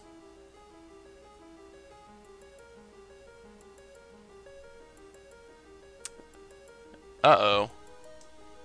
Oh, boy. And there's Surgical Extraction, so combo's off the table anyway. So opponent's empty-handed. Are there outs in our deck? That's the question.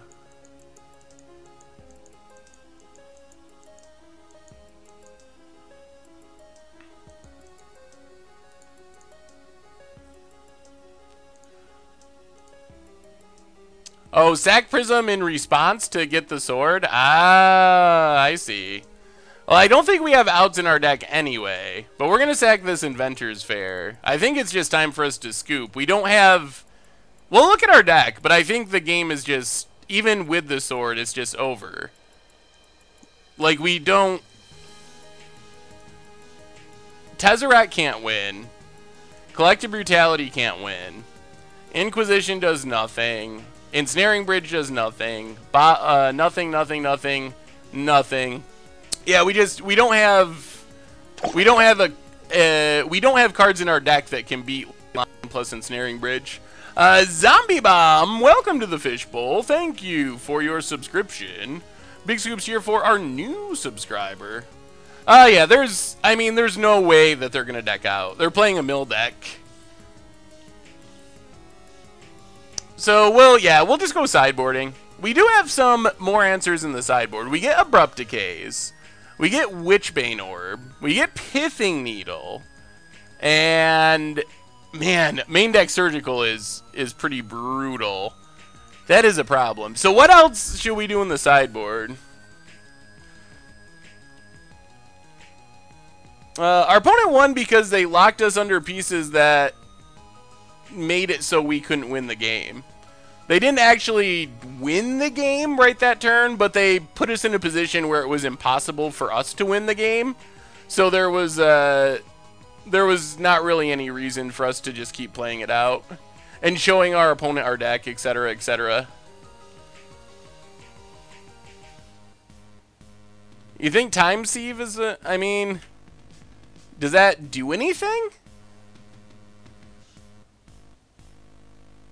Alright, we haven't played it once, so we'll put it in. I don't know if it's right or not, but we'll bring it in. We haven't brought it in a single game, so we might as well at least give it a shot.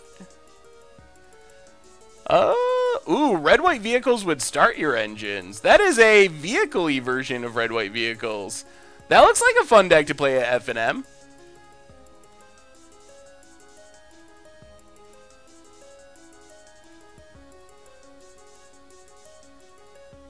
They didn't see our deck. Oh yeah, I guess they did. I don't know if this new, not scooping early thing is actually beneficial for my win rate. I think it's worth it because it lets people see what's going on. But, oh man. Well, gotta shake off the vacation rust for Thursday, I say. We gotta go down one more card. What's our last cut? Probably Welding Jar. Let's do that. Yeah, Bridge Jar Brutality sounds right. Alright, so we're on the play. We do have more answers now after boarding. Oh, this hand looks familiar. I think this is fine because we have double Mishra's Bobble. We have Tezzeret as well, which is good. So it looks pretty reasonable. Yeah, it looks like a really fun deck, random. So let's just Serum Visions. Draw land, Mox Opal Whir. Ooh, okay.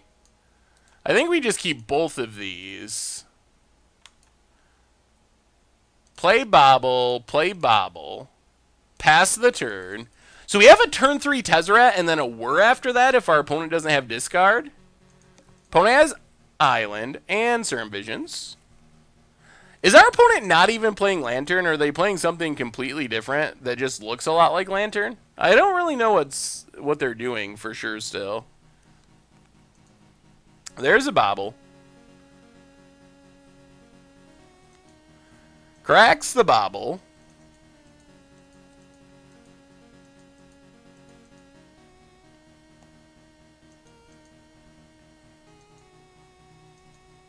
And opponent passes.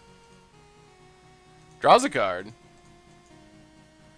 Oh, play Opal. Play Prism. Play River of Tears. Pass the turn. So, we're on the Tezzeret plan. If we get down to Tezzeret and we're not hit by discard, I think this is gonna... I think it should be enough. Mox Opal. Unless our opponent finds a Pithing Needle. Then that ruins it. Alright, this is definitely Lantern. We know what's happening. Where's a good draw, though? This is music by Weisiger, I believe.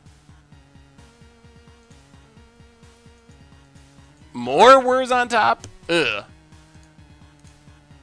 Alright, well, we're going for it. Run out our Tezzeret. Watch our opponent have, like, Spell Pierce. That would be so sad. Alright, Tezzeret's down. Do we go beatdowns? What do we do? Do we tick up? I think we just... So if we tick down, Ensnaring Bridge gets us. If we tick up, Pithing Needle is good against us. We don't really want to draw Whir, though, so we're just going to tick up for now. We could just win by ultimating, potentially. Opponent sacks their Bobble.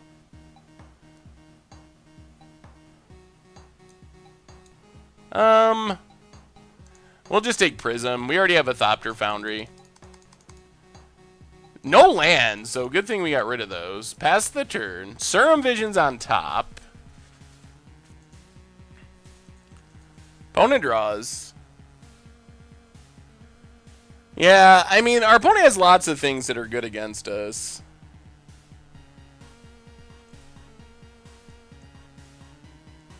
Inquisition of Kozilek. I guess we can go Bobble Beats next turn if we want to.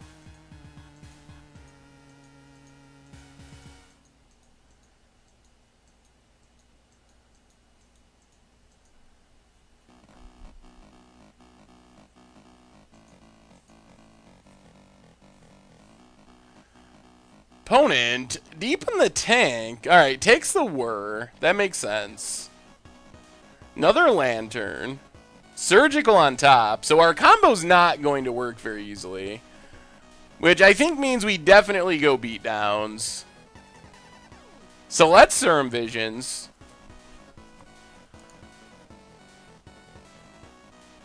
And bottom, bottom.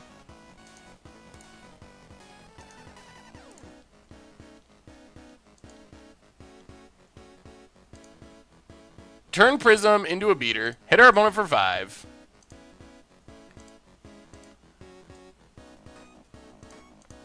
Run out a second Prism.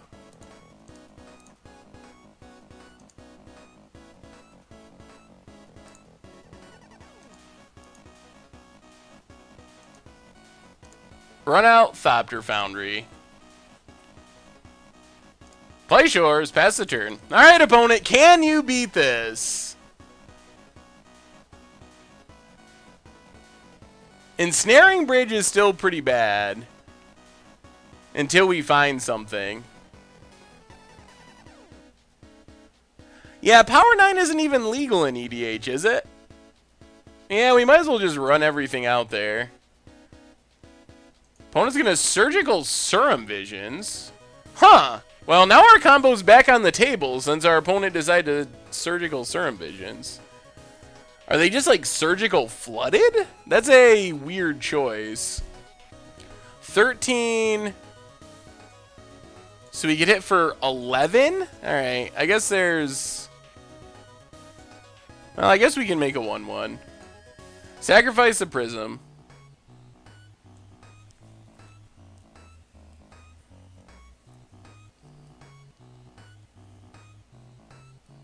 Yeah, they definitely could have another Surgical in hand.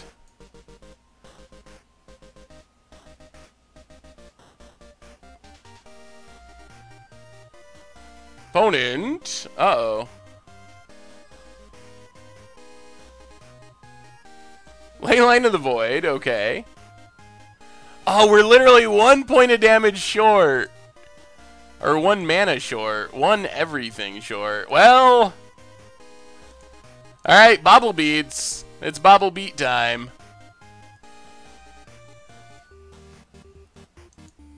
Opponent is doing weird things. I guess they're just shuffling to look for an Ensnaring Bridge. Shuffles again.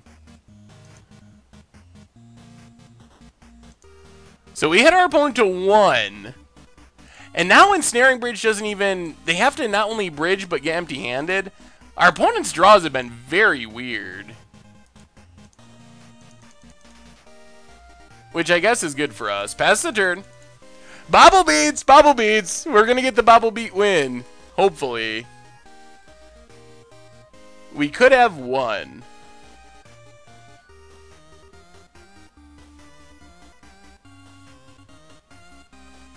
Alright. Let's get it up. Alright, run it back, last round of the stream, see if we can squeak out of the 1-4 up to a 2-3. Oh man, it's been a rough one. Rough running, rough punting. I guess my brain's not fully back from vacation yet. Thursday I'll be on the top of my game. I promise. I don't know what we're playing yet, but alright, there's Leyline, there's Bobble. Bonacrax draws a card. Oh, they kept Pona kept the Zero Lander. That's a very us thing to do. I guess they really want Leyline. Dude, it's Libe. Welcome to the Fishbowl. Thank you for your subscription. Big Scoops here for our new subscriber. So get an island, Serum Visions. There's our combo. Alright, well, we'll keep it. We'll keep the combo. Play Welding Jar. Pass the turn. We got the combo. Oh, opponent. Oh, they hit the land. Oh, man. That was pretty good. We got it. We got it. Hopefully. We'll see. We do also have Abrupt Decay to kill an Ensnaring Bridge, which is reasonable. Opponent.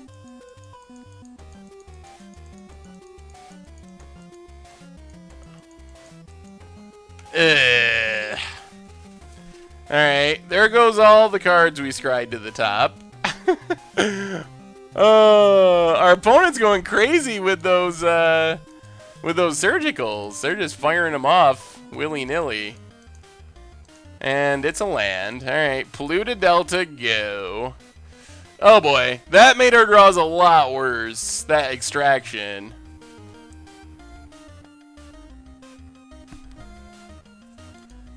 There's a Shredder. And a Serum Visions.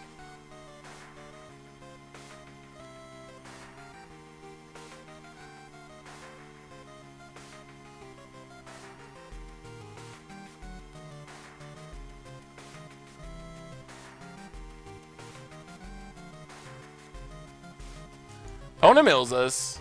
Yeah, alright, it's an opal. We don't mind them milling our sword. That would actually be pretty fine. Get our breeding pool before it gets milled away. Play Polluted Delta, pass the turn. Oh, this hand is so slow. Yeah, they keep making their water cards go sideways to add mana. Another Shredder. And the Lantern.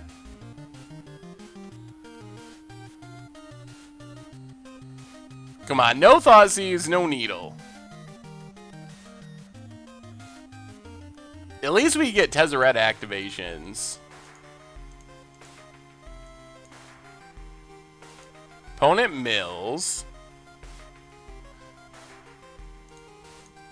Well, let's crack our Delta. I guess we could kill the Lantern, but then we risk getting hit by Bridge.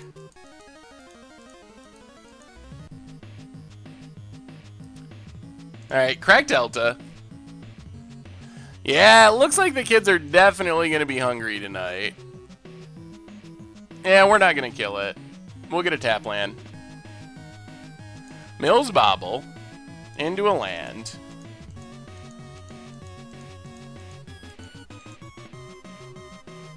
Alright, well. I guess it's Tezzeret time.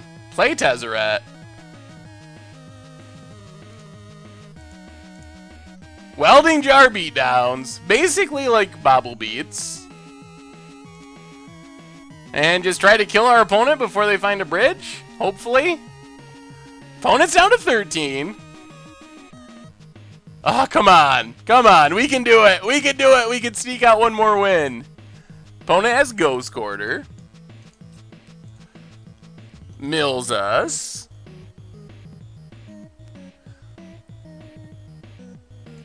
Oh, no! Oh, my goodness. Oh, oh, yep, you called it. You called it. Oh, dear. And I think this means we can't win now. Oh, wow.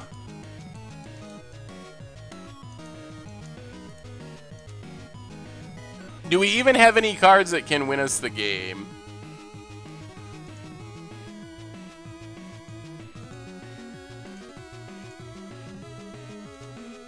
And we're already super far behind in cards.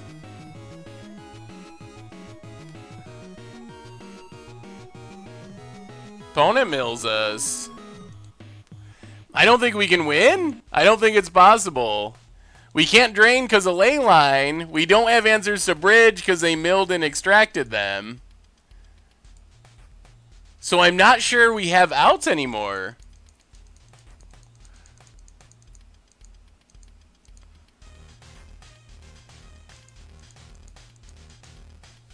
Oh, so you think we should have just fired off our abrupt decay on the bridge, on the lantern? Yeah, I don't know. I don't know about that. We don't have many ways to kill an ensnaring bridge. And once our opponent plays a turn 0 ley line, we have to kill ensnaring bridge to have any shot of winning the game.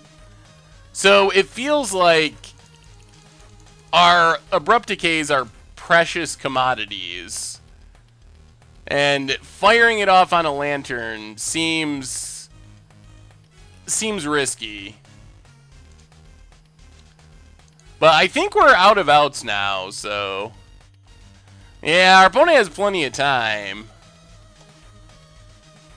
And they are slowly milling us. Leyline of the Void. Yep. Mills us for 1.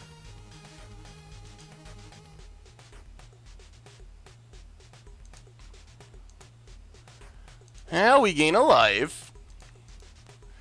I don't think there's anything, is there? Is there anything in our deck? We're getting our combos, they just don't do anything. Ooh, Esper Mentor for Modern, eh? Alright, let's just tutor. Let's tutor and look and see if we actually have outs. I think the answer is no. Infinite Turns doesn't do anything. Tezzeret doesn't do anything. Foundry, Sword of the Meek, Pithing Needle. Yeah, I mean, we just don't, we don't have anything to get out of this situation, so... Oh, boy. Yikes. Well, the kids are definitely going hungry tonight. No doubt about it. So, we finish with a 1-4. And I think, if you look back at it, I think it's a combination of things. I really think it was. So probably a bit of vacation rust. Definitely had some punts along the way.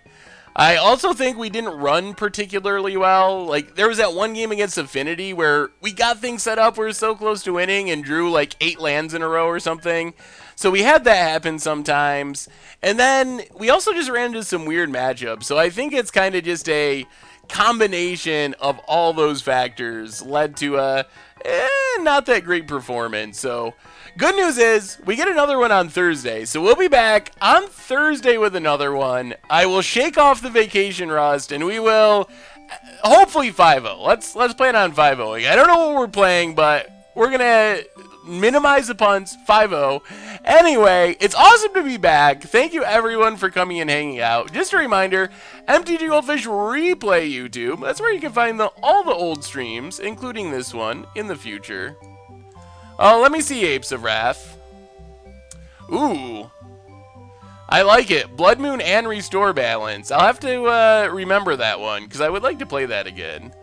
Also, the normal YouTube, that's where you can find Budget Magic, Against the Odds, all the sweet series. Against the Odds coming out tomorrow, had Vampires on Budget Magic yesterday, and the merch page. That's where you can pick up playmats and t-shirts and all that kind of stuff. Anyway, everyone, thank you so much for hanging out. Glad to be back. Glad to be hanging out. Thank you so much, everyone. Have an awesome night. We'll be back on Thursday with another one, and I will talk to you soon.